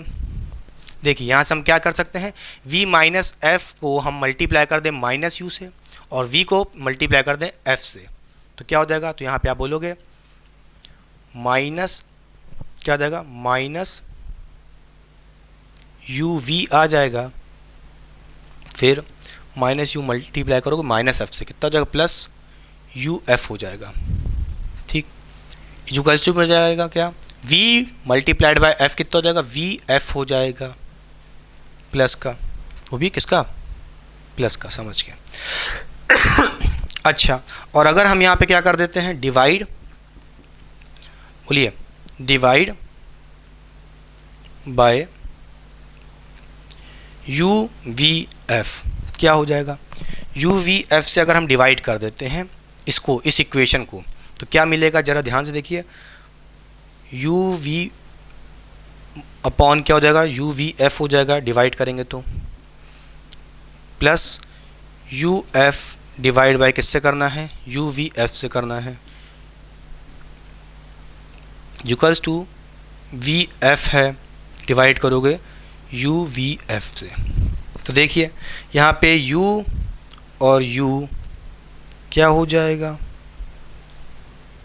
नहीं uv पूरा uv कट जाएगा, देखिए uv कट जाएगा, बचेगा 1/f, इधर इधर क्या होगा uf और u और f नीचे कट जाएगा, बचेगा 1/v। इधर देखिए यहाँ पे vf है ऊपर, ये vf और ये vf कट जाएगा, v भी काट दो भैया, कटा हुआ है ठीक समझ रहे हो, और 1/u बचेगा। तो आप यहाँ से कह सकते हो माइनस का बच रहा है 1/f इज प्लस कितना बच रहा है बोलिए 1/v is equals to 1/v बच रहा है, सॉरी इधर क्या बचा, कुछ तो गड़बड़ी नहीं है, सब सही है, यहाँ बच रहा है इधर, सॉरी इधर क्या बच रहा है, vf कट गया ना तो u बचा, क्या बचा u बचा, तो 1/u हो जाएगा, ठीक क्लियर। अच्छा अब क्या करेंगे, 1/f को अगर हम राइट साइड या यहीं रहने दें, हाँ राइट साइड भेज देते हैं और 1/u को लेफ्ट साइड भेज देते हैं, तो आप यहाँ से बोलोगे 1/v minus 1/u is equals to 1/f, बोलिए क्लियर। और आ गई आपकी ये lens maker, sorry lens maker नहीं बोलना है भैया, गलती ना करो, लेंस फॉर्मूले की डेरिवेशन। क्या है ये, लेंस फॉर्मूला, क्या है लेंस फॉर्मूला, नोट करिएगा बच्चों, ये बहुत ही थिन लेंस के लिए है, क्लियर समझ गए पक्का। चलिए साइड हो रहे हैं, फिर पढ़ते हैं लीनियर मैग्निफिकेशन फॉर्मूले की डेरिवेशन। साइड हो रहे हैं, पहले कॉपी करिए। तो आइए बच्चों चलिए अब पढ़ते हैं लीनियर मैग्निफिकेशन फॉर्मूले की डेरिवेशन। अब तक आपने देखा था लेंस फॉर्मूले की डेरिवेशन, जिसके लिए आपने ये रे डायग्राम बनाया था, इसको मैंने मिटारा नहीं है। सेम रे डायग्राम आपको हेल्प करेगा for derivation of linear magnification, जिसको हम स्मॉल m से रिप्रेजेंट करते हैं। अगर हम आपसे पूछें कि भाई लीनियर मैग्निफिकेशन का क्या मतलब होता है, इसकी क्या डेफिनेशन है, तो नोट करके लिख लीजिए, ratio of size of image to size of object, यही हमारा लीनियर मैग्निफिकेशन होता है। और सिंपल सी भाषा में हम ये भी बोल सकते हैं कितने गुना आपकी इमेज का साइज बढ़ गया है या घट गया है एज कंपेयर टू ऑब्जेक्ट, उसी को बोलते हैं लीनियर मैग्निफिकेशन। क्या ये बात समझ में आई कि नहीं। अच्छा अगर हम आपसे पूछें आपका ऑब्जेक्ट कहाँ रखा है, तो ये जो ए बी दिख रहा है ये आपका ऑब्जेक्ट है, और यहाँ पे हम बोलें अगर साइज ऑफ ऑब्जेक्ट की, तो भाई आपके ऑब्जेक्ट का साइज ये क्या दिख रहा है, यही तो हमारा साइज ऑफ ऑब्जेक्ट है, जिसको हम यहाँ पे एच ओ से रिप्रेजेंट कर रहे हैं। एच ओ का एक और मतलब है हाइट ऑफ ऑब्जेक्ट, चाहे हाइट ऑफ ऑब्जेक्ट बोलो या साइज ऑफ ऑब्जेक्ट बोलो या लेंथ ऑफ ऑब्जेक्ट ये भी बोल सकते हो, क्लियर। और नोट करने वाली बात यह है, जो हाइट ऑफ ऑब्जेक्ट हो चाहे हाइट ऑफ इमेज हो, कहां से लेते हैं ये डिस्टेंस बच्चों, प्रिंसिपल एक्सिस से लेते हैं, वो भी परपेंडिकुलर टू प्रिंसिपल एक्सिस। आपके ऑब्जेक्ट का साइज कितना परपेंडिकुलर डिस्टेंस में ऊपर रखा है या कितना नीचे रखा है, क्या ये बात समझ में आई कि नहीं पक्का। उसी तरह अगर हम आपसे बोले इमेज के बारे में, तो इमेज कहाँ है बच्चों, ए डैश बी डैश, और इस साइज ऑफ इमेज को हम किससे रिप्रेजेंट कर रहे हैं, एच आई से रिप्रेजेंट कर रहे हैं, या आप किससे रिप्रेजेंट कर सकते हो, एच आई से करो, जिसका मतलब है हाइट ऑफ इमेज या साइज ऑफ इमेज, या आप लेंथ ऑफ इमेज भी बोल सकते हो, जो बोलना है वो बोलो। मगर नोट करने वाली बात यह है, अगर आप हाइट ले रहे हो ऑब्जेक्ट की या इमेज की, कहां से लेना है, प्रिंसिपल एक्सिस के, वो भी परपेंडिकुलर। तो देखिए इमेज इन्वर्टेड बन रही थी, तो आपकी जो डिस्टेंस होगा या कह लो साइज ऑफ इमेज होगा वो कैसा होगा, प्रिंसिपल एक्सिस से डाउनवर्ड होगा, क्लियर समझ गए, कोई दिक्कत की बात नहीं है, समझ गए। अच्छा अगर मैं आपसे पूछूं भाई लीनियर मैग्निफिकेशन के फॉर्मूले की वैल्यू क्या होगी, फॉर्मूला क्या होगा, तो आप कहोगे भाई लीनियर मैग्नीफिकेशन को हम स्मॉल m से रिप्रेजेंट करते हैं और इसकी जो फॉर्मूला है इसके डेफिनेशन में ही लिखा है ratio of size of image to size of object. भाई साइज ऑफ इमेज को हम किससे रिप्रेजेंट कर रहे हैं, HI से। साइज ऑफ ऑब्जेक्ट को किससे रिप्रेजेंट कर रहे हैं, HO से। तो यहाँ से हम कह सकते हैं कि m क्या हो जाएगा, बोलिए बच्चों, HI अपॉन HO हो जाएगा। Clear, size of image upon size of object, ये जो रेशियो है इसी को बोलते हैं लीनियर मैग्नीफिकेशन। इसके और भी फॉर्मूले हैं, उसको भी डराइव करेंगे, चिंता ना करिए। पहले आइए समझते हैं ये फॉर्मूला कहाँ से आया, HI अपॉन HO। क्लियर, अच्छा उसके लिए हम यहाँ पे क्या करेंगे, इस रे डायग्राम में से दो ट्रायंगल को लेंगे, ABO, जो ट्रायंगल दिख रहा है ABO, दूसरा A', B', और ABO, इन दोनों ट्रायंगल को ध्यान से देखिए। हम इन दोनों ट्रायंगल को सिमिलर मान लेंगे क्योंकि हमने पहले ही सिमिलर प्रूफ कर दिया था। क्या बताया था, जरा लिखिए जरा साथ में, आपको कौन सा एंगल देखने, कौन से ट्रायंगल देखने हैं। पहला ट्रायंगल बच्चों ABO, जो कि सिमिलर है किसके, बोलिए, ABO किसके सिमिलर है, A', B', O, ठीक है, किसके, ट्रायंगल A', B', O के बच्चों। ये आपने सिमिलर पहले ही प्रूफ कर दिया था, मैं नहीं बता रहा हूँ, प्रीवियस जाके देख लीजिए, अभी वीडियो को 10-20 मिनट पीछे ले जाओ। लेंस फॉर्मूले के अंदर डेरिवेशन बताई थी, तब आपको बताया था कि ये दोनों सिमिलर कैसे प्रूफ करेंगे। ठीक है, हम मान लेते हैं सिमिलर हैं।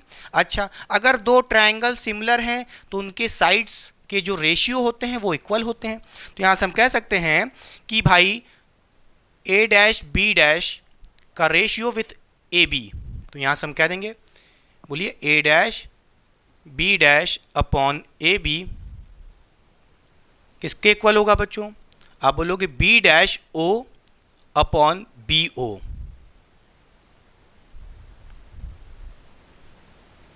ठीक, समझ गए, कोई दिक्कत नहीं होनी चाहिए। अच्छा, अगर हम आपसे पूछें भैया A', B' क्या है, AB क्या है, तो चलिए इसकी वैल्यूज़ लिख लेते हैं, यहाँ पे हम पुट कर देंगे इसके अंदर। तो यहाँ से आपसे मैं पूछूं सबसे पहले क्या, कि भाई A', B' क्या है।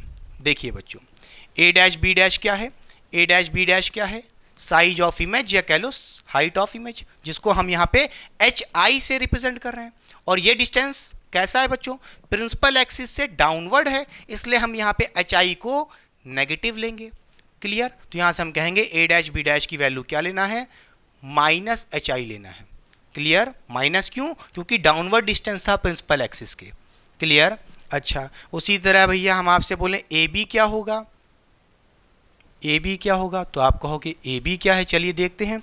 AB क्या है, हाइट ऑफ ऑब्जेक्ट है जो कि प्रिंसिपल एक्सिस के अपवर्ड रखा है, तो हम पॉजिटिव HO लेंगे। क्लियर, समझ गए। इसी तरह B', O क्या है बच्चों, B', O क्या है, ध्यान से देखिए,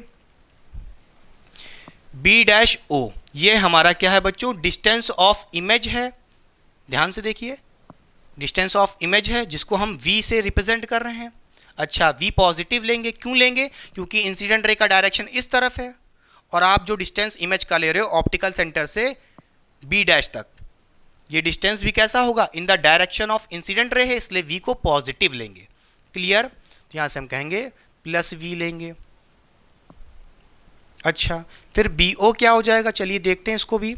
BO क्या है, O से लेकर के B तक का डिस्टेंस, इसी को तो बोलते हैं ऑप्टिकल सेंटर से ऑब्जेक्ट तक का डिस्टेंस, U बोलते हैं। और ये जो U है डिस्टेंस अपोजिट है in the direction of incident ray. भाई इंसिडेंट रे ऐसे जा रही है और आप ऑब्जेक्ट का डिस्टेंस उसके अपोजिट ले रहे हो, तो भैया ये U नेगेटिव लेना पड़ेगा। ठीक, समझ गए। अब ये वैल्यूज इस इक्वेशन में पुट कर दो बड़े आराम से, तो A', B' क्या हो जाएगा, यहाँ से आप बोलोगे -HI हो जाएगा, अपॉन AB है, AB की वैल्यू कितनी है, +HO है, इक्वल्स टू B', O कितना है, +V है, रख दिए, अपॉन BO कितना है, -U है, -U है। ठीक है, समझ के बच्चों। इस माइनस को हम इस माइनस के पास भेज देंगे तो या कह लो माइनस माइनस लेफ्ट और राइट साइड हैं कट जाएंगे, प्लस हो जाएगा। अच्छा, कोई दिक्कत की बात नहीं है। अब एक बात नोट करके लिखिए, H I upon H O, भाई size of image upon size of object, यही तो हमारा लीनियर मैग्निफिकेशन था। Ratio of size of image to size of object, यही तो था m की वैल्यू, हाँ या ना? इसी को तो हम लीनियर मैग्निफिकेशन बोल रहे हैं। तो यहाँ से हम कह सकते हैं m आ गया है कितना, H I upon H O. अच्छा, समझ गए। और हम यहाँ से देख रहे हैं कि भाई लीनियर मैग्निफिकेशन का एक फॉर्मूला तो हम पढ़ चुके हैं, size of image upon size of object.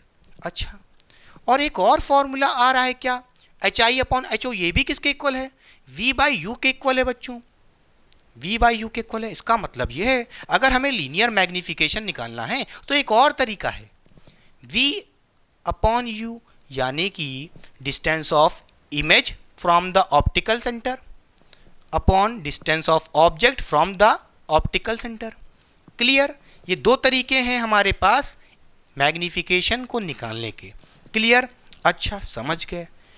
ये जो आप m का फॉर्मूला देख रहे हो हाइट के टर्म में है या v बाई यू के टर्म में है? क्या यहाँ पे कहीं फोकल लेंथ का टर्म आ रहा है? बोलिए, नहीं आ रहा है। तो हमें इसके लिए क्या करना पड़ेगा, क्या करना पड़ेगा? तो ध्यान से देखिए, चलिए देखिए, हमें क्या चाहिए, m in term of f and u, u और f के टर्म में लाना है। f क्या है, फोकल लेंथ, जिसको हम चलिए इस तरह से दिखा देते हैं, फोकल लेंथ के टर्म में और u के टर्म में। ठीक है, कोई दिक्कत नहीं है। अब बताइए, तो उसके लिए हमें क्या करना पड़ेगा, जरा ध्यान से देखिए। हमने अभी लेंस फॉर्मूला पढ़ा था, वो होता है 1 by V minus 1 by U is equals to 1 by small F. बोलिए, और अगर हम क्या करते हैं, u से मल्टीप्लाई कर देते हैं इस फॉर्मूले के अंदर, बोलिए मल्टीप्लाई बाय u। अगर हम u से ही मल्टीप्लाई कर देते हैं लेफ्ट साइड और राइट साइड, बोथ साइड या कह लो, तो क्या हो जाएगा, देखिए 1 बाई वी में आप u से मल्टीप्लाई करोगे तो क्या हो जाएगा, v बाई यू हो जाएगा, नहीं u बाई v हो जाएगा। तो यहाँ से आप कहोगे u बाई v हो जाएगा माइनस, बोलिए 1 बाई यू में मल्टीप्लाई करोगे u तो कितना हो जाएगा, u कैंसिल हो जाएगा, 1 बचेगा, तो माइनस 1 बचेगा, इक्वल्स टू 1 बाई एफ में u मल्टीप्लाई करोगे तो क्या हो जाएगा, u बाई एफ हो जाएगा। ठीक, समझ गया, कोई दिक्कत नहीं। फिर यहाँ पे आप बोलोगे क्या, आप यहाँ पे बोलोगे अगर हम 1 को उधर भेज देते हैं राइट साइड, -1 को राइट साइड भेज देते हैं, तो यहाँ से आप बोलोगे, बोलिए आप यहाँ पे बोलोगे, आप यहाँ पर बोलोगे u by V is equals to क्या हो जाएगा, बोलिए 1 प्लस u बाई एफ हो जाएगा। ठीक, फिर यहाँ से आप u बाई वी की वैल्यू बड़े आराम से निकाल सकते हो। कैसे, ज़रा ध्यान से देखिए, यहाँ पे आप बोलिए u बाई वी की वैल्यू क्या आ जाएगी, देखिए यहाँ से आप बोलोगे u plus F plus U by F आ जाएगा, बोलिए f plus U by U आ जाएगा। ठीक, नहीं ये नहीं होगा, क्या आ जाएगा, बाई एफ आ जाएगा। ठीक, बोलिए बच्चों। अच्छा, देखिए हमें यहाँ पे क्या चाहिए, अगर हमें m की वैल्यू क्या देख रहे हो, v बाई यू के बराबर है। अगर हम ऐसा कुछ करें कि यहाँ पे u बाई वी की जगह v बाई यू हो जाए, बोलिए u बाई वी की जगह v बाई यू हो जाए, तो क्यों ना हम इसको रेसिप्रोकल कर दें बोथ साइड। तो रेसिप्रोकल कर दोगे बोथ साइड तो क्या मिल जाएगा आपको, v बाई यू की वैल्यू मिल जाएगी, कितनी आ जाएगी, f by F plus you divide में आ जाएगा।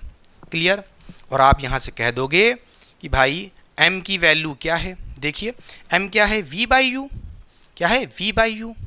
तो यहाँ पे कहोगे भाई v बाई यू है, तो आप कहोगे यही तो हमारा m है। कितना आ जाएगा, एक m का फॉर्मूला और आ जाएगा, बोलिए f by F plus U. F by F plus U. तो आप यहाँ से देख सकते हो आपके पास लीनियर मैग्नीफिकेशन का एक और फॉर्मूला आ गया है, ये वाला। इस फॉर्मूले को भी याद कर लो बच्चों, बहुत ही ज़रूरी है, बहुत ही ज़रूरी। क्या आया है एक और फॉर्मूला, इसको भी इसी के अंदर लिख देते हैं एक साथ, F by F plus U. ठीक, कोई दिक्कत नहीं बच्चों।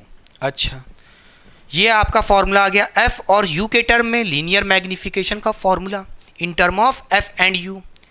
क्या हम वी के टर्म में नहीं ला सकते?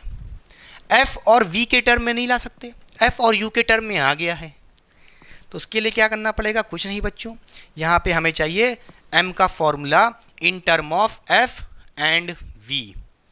कुछ नहीं, तो क्या करेंगे बोलिए बच्चों? ये मिटा दें, पहले हम मिटा दें। चलिए,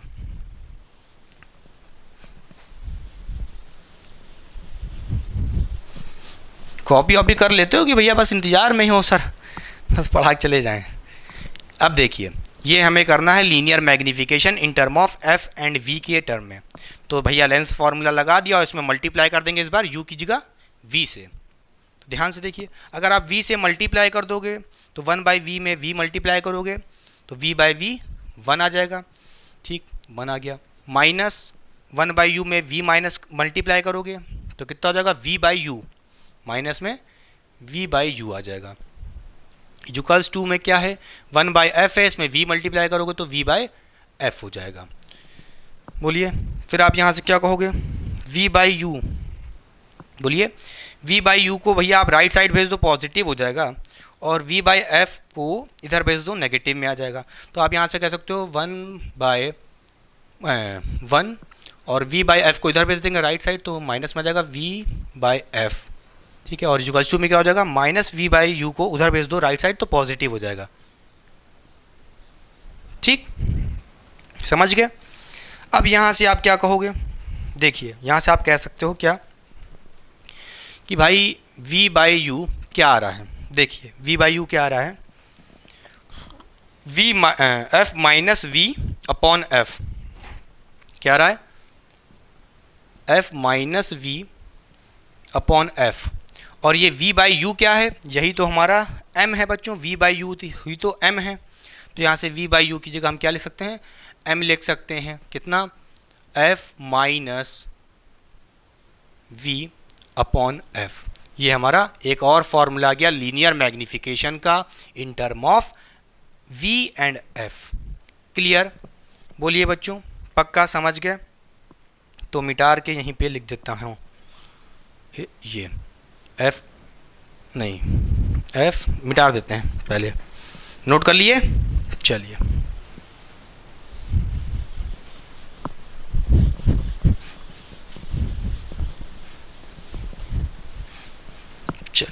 यहाँ से आप बोलोगे, आपका एक और फॉर्मूला आ गया, क्या? f माइनस क्या था? v था और अपॉन में f था। बोलिए बच्चों, क्या ये बात समझ में आई कि नहीं? क्लियर? अच्छा, तो ये हमारा बच्चों पूरा ओवरऑल क्या था? लीनियर मैग्नीफिकेशन का फॉर्मूला, जो आपको बहुत ही अच्छे से आ गया होगा। क्लियर? साइड हो रहे हैं, पहले कॉपी करिए। तो बच्चों, जैसा कि आपने देखा, लीनियर मैग्नीफिकेशन का फॉर्मूला हमने डराइव कर लिया है। इसके कई सारे फॉर्मूले आए हैं, यानी कि आप तरह तरह से लीनियर मैग्नीफिकेशन को निकाल सकते हो। सारे फॉर्मूले क्या देंगे? लीनियर मैग्नीफिकेशन को निकालने का तरीका है। HI अपॉन HO निकालोगे तब भी m की वैल्यू आएगी, v/u लगाओगे तब भी m आ जाएगा, या आप f upon f plus u करोगे तब भी, f minus v upon f करोगे तब भी लीनियर मैग्नीफिकेशन आ जाएगा। अच्छा, अगर हमारे पास मान लीजिए बच्चों कॉम्बिनेशन ऑफ लेंसेज हैं, जैसा कि आप देख रहे हो कि अभी आपके पास सिर्फ और सिर्फ एक लेंस था, एक कॉन्वेक्स लेंस था। अगर मान लीजिए हमारे पास क्या आ जाए बच्चों, मेन मार्कर कहाँ गया? हाँ, कॉम्बिनेशन ऑफ लेंस आ जाए।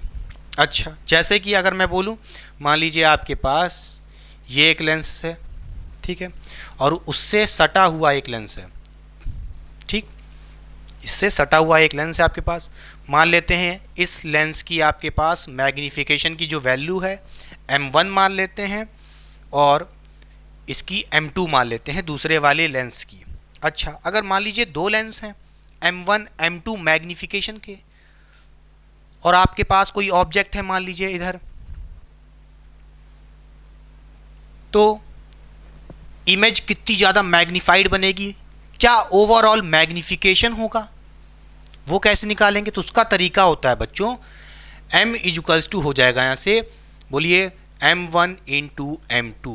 अच्छा, यानी कि अगर हम प्रोडक्ट ऑफ मैग्नीफिकेशन कर दें, दोनों लेंसेज के मैग्नीफिकेशन का प्रोडक्ट कर दें, क्या मिलेगा? ओवरऑल मैग्नीफिकेशन जो ये दोनों लेंसेज के कॉम्बिनेशन हमको दे रहे होंगे।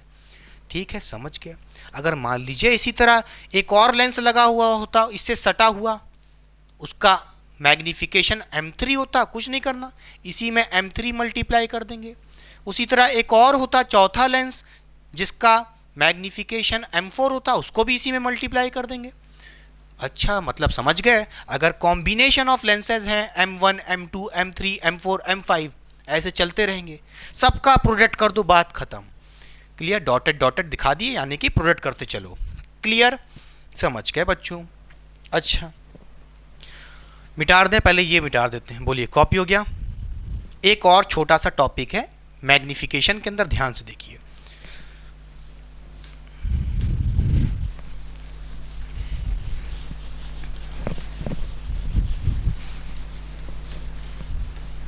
चलिए बच्चों, अगर आपने अब तक देखा तो जो मैग्नीफिकेशन हो रहा था अभी तक वन डायमेंशन में हो रहा था, या तो ऑब्जेक्ट का साइज बढ़ रहा था लेंथ वाइज या ब्रेथ वाइज। मान लो एक ही डायमेंशन में तो होगा, ऐसे बढ़ जाएगा हाइट। इसी तरह इमेज का भी एक ही डायमेंशन में साइज बढ़ेगा, हाँ या ना? अगर मान लीजिए मैग्नीफिकेशन हो रहा है, या कह लो साइज घट रहा है या बढ़ रहा है टू डायमेंशन में, लेंथ भी इंक्रीज कर जाए, ब्रेथ भी इंक्रीज कर जाए या घट जाए, तो कैसे मैग्नीफिकेशन निकालेंगे? उस केस में एरियल मैग्नीफिकेशन का कॉन्सेप्ट आएगा। क्या? नोट करिएगा, अब आप थोड़ा सा पढ़िए। एरियल मैग्नीफिकेशन, एरियल मैग्नीफिकेशन कोई दिक्कत नहीं, इसका भी एक तरीका है। चलिए आइए पहले आपको थोड़ा सा डायग्राम से समझाते हैं भाई। एरियल मैग्नीफिकेशन, इसको हम MA से रिप्रेजेंट कर देते हैं, एरियल मैग्नीफिकेशन, इसलिए MA लिखती है। मान लीजिए आपके पास ये कोई लेंस है बच्चों, कॉन्वेक्स, लेने को कॉनकेव भी ले सकते हो भाई, ऐसा नहीं कि जो फॉर्मूले हम ड्राइव कर रहे हैं सिर्फ कॉन्वेक्स के लिए हैं, कॉनकेव के लिए भी हैं भाई, बस साइन कन्वेंशन के साथ रखना है, प्लस माइनस देख के। ठीक, मान लीजिए ये आपके पास प्रिंसिपल एक्सिस हो गई और आपका ऑब्जेक्ट ये था बच्चों। मान लेते हैं इसकी जो लेंथ है, ये आपका ऑब्जेक्ट है। क्या है? ये आपका ऑब्जेक्ट, इसलिए हम बोल रहे हैं यहाँ पे ऑब्जेक्ट को O से दिखा दे रहे हैं, तो लेंथ हो जाएगी, मान लेते हैं LO बोल देते हैं, लेंथ ऑफ ऑब्जेक्ट, और इसकी कुछ ना कुछ ब्रेथ होगी जिसको हम बोल सकते हैं यहाँ BO बोल सकते हैं। मान लेते हैं इस लेंस की वजह से इसका साइज बढ़ गया है। क्या? साइज बढ़ गया है, लो, ठीक है, और लेंथ में भी साइज बढ़ गया है, तो भाई मान लेते हैं लेंथ ऑफ इमेज बन गई हमारे पास, तो LI बोल देते हैं, और ब्रेथ ऑफ इमेज भी बढ़ गया है, तो मान लेते हैं BI। ठीक है, पहले LO था लेंथ, अब LI बढ़ गया है, पहले ब्रेथ BO था, अब BI हो गया है। अब इस केस में देखिए लेंथ भी बढ़ रहा है, ब्रेथ भी बढ़ रहा है, या घट रहा है, मान लो छोटा हो जाता साइज, तो क्या चेंज हो रहा है? लेंथ ब्रेथ दोनों चेंज हो रही है, इस बार एरिया चेंज होगा ओवरऑल, तो हम कहेंगे कौन सा मैग्नीफिकेशन? एरियल मैग्नीफिकेशन की कहानी आएगी। ठीक है, समझ गए। अब एरियल मैग्नीफिकेशन कैसे निकालते हैं बच्चों? ओवरऑल मैग्नीफिकेशन क्या होगा बच्चों, उसको आप कैसे निकालोगे? ध्यान से देखिए, अगर मैं बोलूं, देखिए नोट करिएगा, एरियल मैग्नीफिकेशन के अंदर क्या, हम यहाँ पे मैग्नीफिकेशन, बोलिए मैग्नीफिकेशन इन लेंथ, बोलिए इन मैग्निफिकेशन इन लेंथ को, अगर मान लीजिए लेंथ में कुछ मैग्निफिकेशन हुआ, उसका कुछ मैग्निफिकेशन आएगा कि नहीं आएगा, उसको हम बोल देते हैं क्या, M1 या सीधे ML बोल दें। हाँ, ML आ गया, चलो ठीक है, कोई दिक्कत नहीं। इसी तरह मैग्निफिकेशन इन ब्रेथ, जो ब्रेथ में मैग्निफिकेशन हुआ, भाई ब्रेथ भी कुछ चेंज हो गई तो उसका भी कुछ ना कुछ मैग्निफिकेशन हुआ होगा, उसको हम क्या बोल देते हैं, MB बोल देते हैं, खत्म बात, कोई दिक्कत नहीं है। तो ये MA बोलिए, एरियल मैग्निफिकेशन कैसे निकालेंगे, ओवरऑल मैग्निफिकेशन लेंथ में भी इंक्रीज हुआ है, ब्रेथ में भी इंक्रीज हुआ है, उसका निकालने का तरीका है M बोलिए L मल्टीप्लाइड बाय MB, बोलिए magnification in length into magnification in breadth. और एक और इसी का तरीका होता है, वो होता है बोलिए साइज, ये होता है बोलिए एरियल मैग्निफिकेशन निकालने का एक और तरीका क्या है, बोलिए ratio of area of image to area of object, बात खत्म, क्लियर। अगर आपको एरियल मैग्निफिकेशन निकालना है तो एरिया ऑफ इमेज, ये एरिया ऑफ इमेज निकाल लो, वो आपको पता है भाई, रेक्टेंगल होगा तो लेंथ इंटू ब्रेथ पता है, स्क्वायर होगा तो ए स्क्वायर, खत्म बात, क्लियर। तो ये एरिया ऑफ इमेज आ जाएगा अपॉन एरिया ऑफ ऑब्जेक्ट, वो भी निकाल लोगे, डिवाइड कर देना, इसका रेशियो ले लेना, मैग्निफिकेशन आ जाएगा एरियल वाला, क्लियर, समझ गए। ML क्या है, मैग्निफिकेशन इन लेंथ, MB क्या है, मैग्निफिकेशन इन ब्रेथ, दोनों का प्रोडक्ट क्या देगा, MA देगा।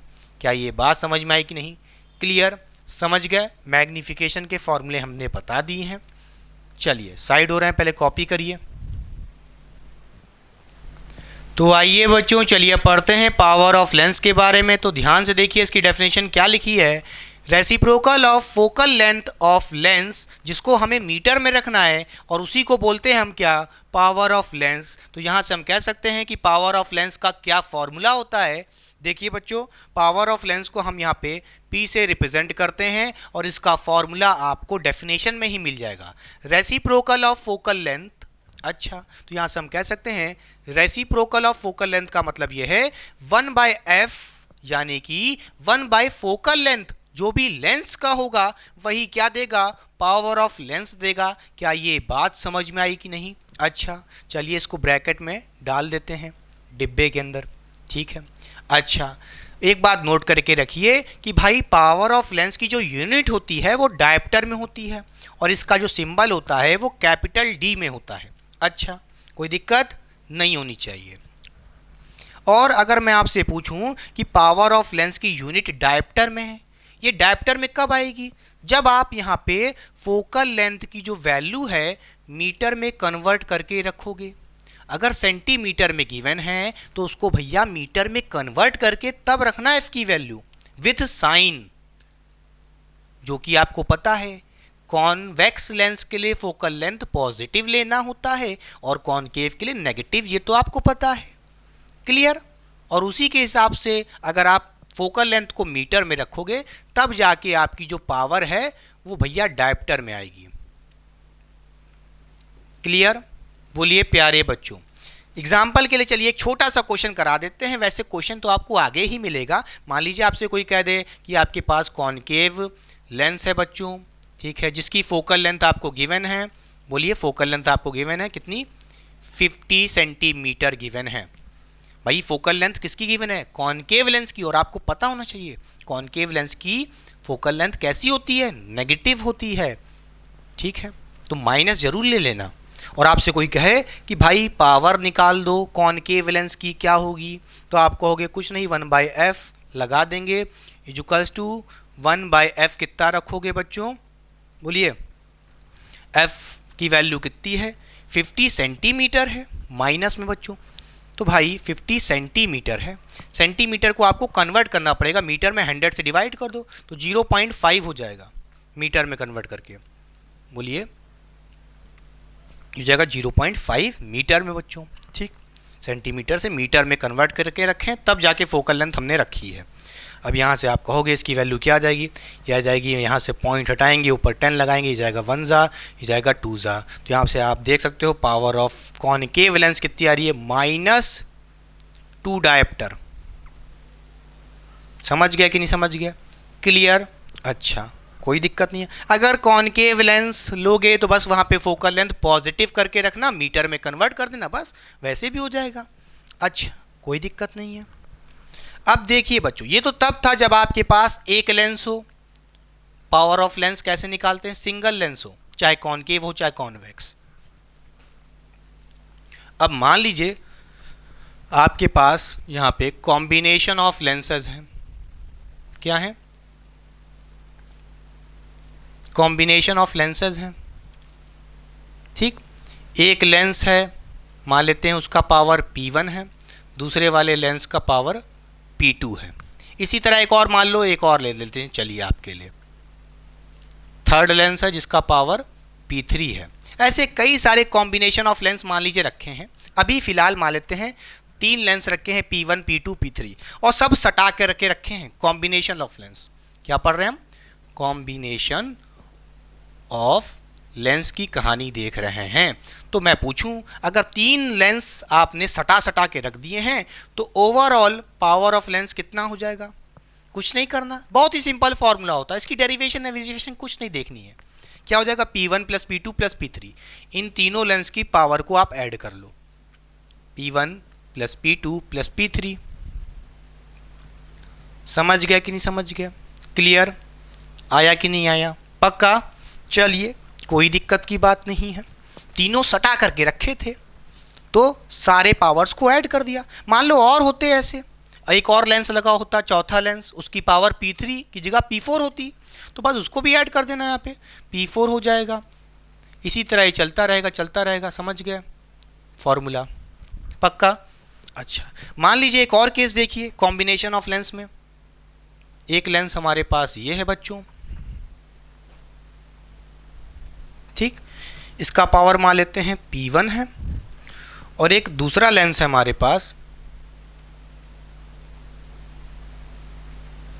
उसका पावर ऑफ लेंस मान लेते हैं P2 है, और दोनों लेंस के बीच में बहुत ही स्मॉल डिस्टेंस है। क्या, बहुत ही स्मॉल डिस्टेंस, याद रखना ये D है, स्मॉल, बहुत स्मॉल है, ठीक है। तो मैं आपसे बोलूं, 2 लेंस रखे हैं P1 P2, इनके बीच में डिस्टेंस बहुत कम है, बहुत कम।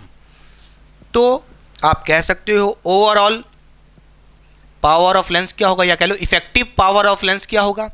तो आप यहाँ पे बोलोगे इसका क्या फॉर्मूला होगा, तो आप बोलोगे कुछ नहीं, बहुत ही सिंपल है, कुछ नहीं करना। आप यहाँ पे P1 + P2 कर लो। क्या, P1 + P2 कर लो, ठीक है। ये कर लिए जैसे नॉर्मली करते भाई, 2 लेंस होते पास तो कहते P1 + P2, ठीक है। मगर इस बार डिस्टेंस है इनके बीच में, तो क्या करना पड़ेगा, माइनस आपको यहाँ पे बोलिए P1 P2 और D करना पड़ेगा, ये करना पड़ेगा।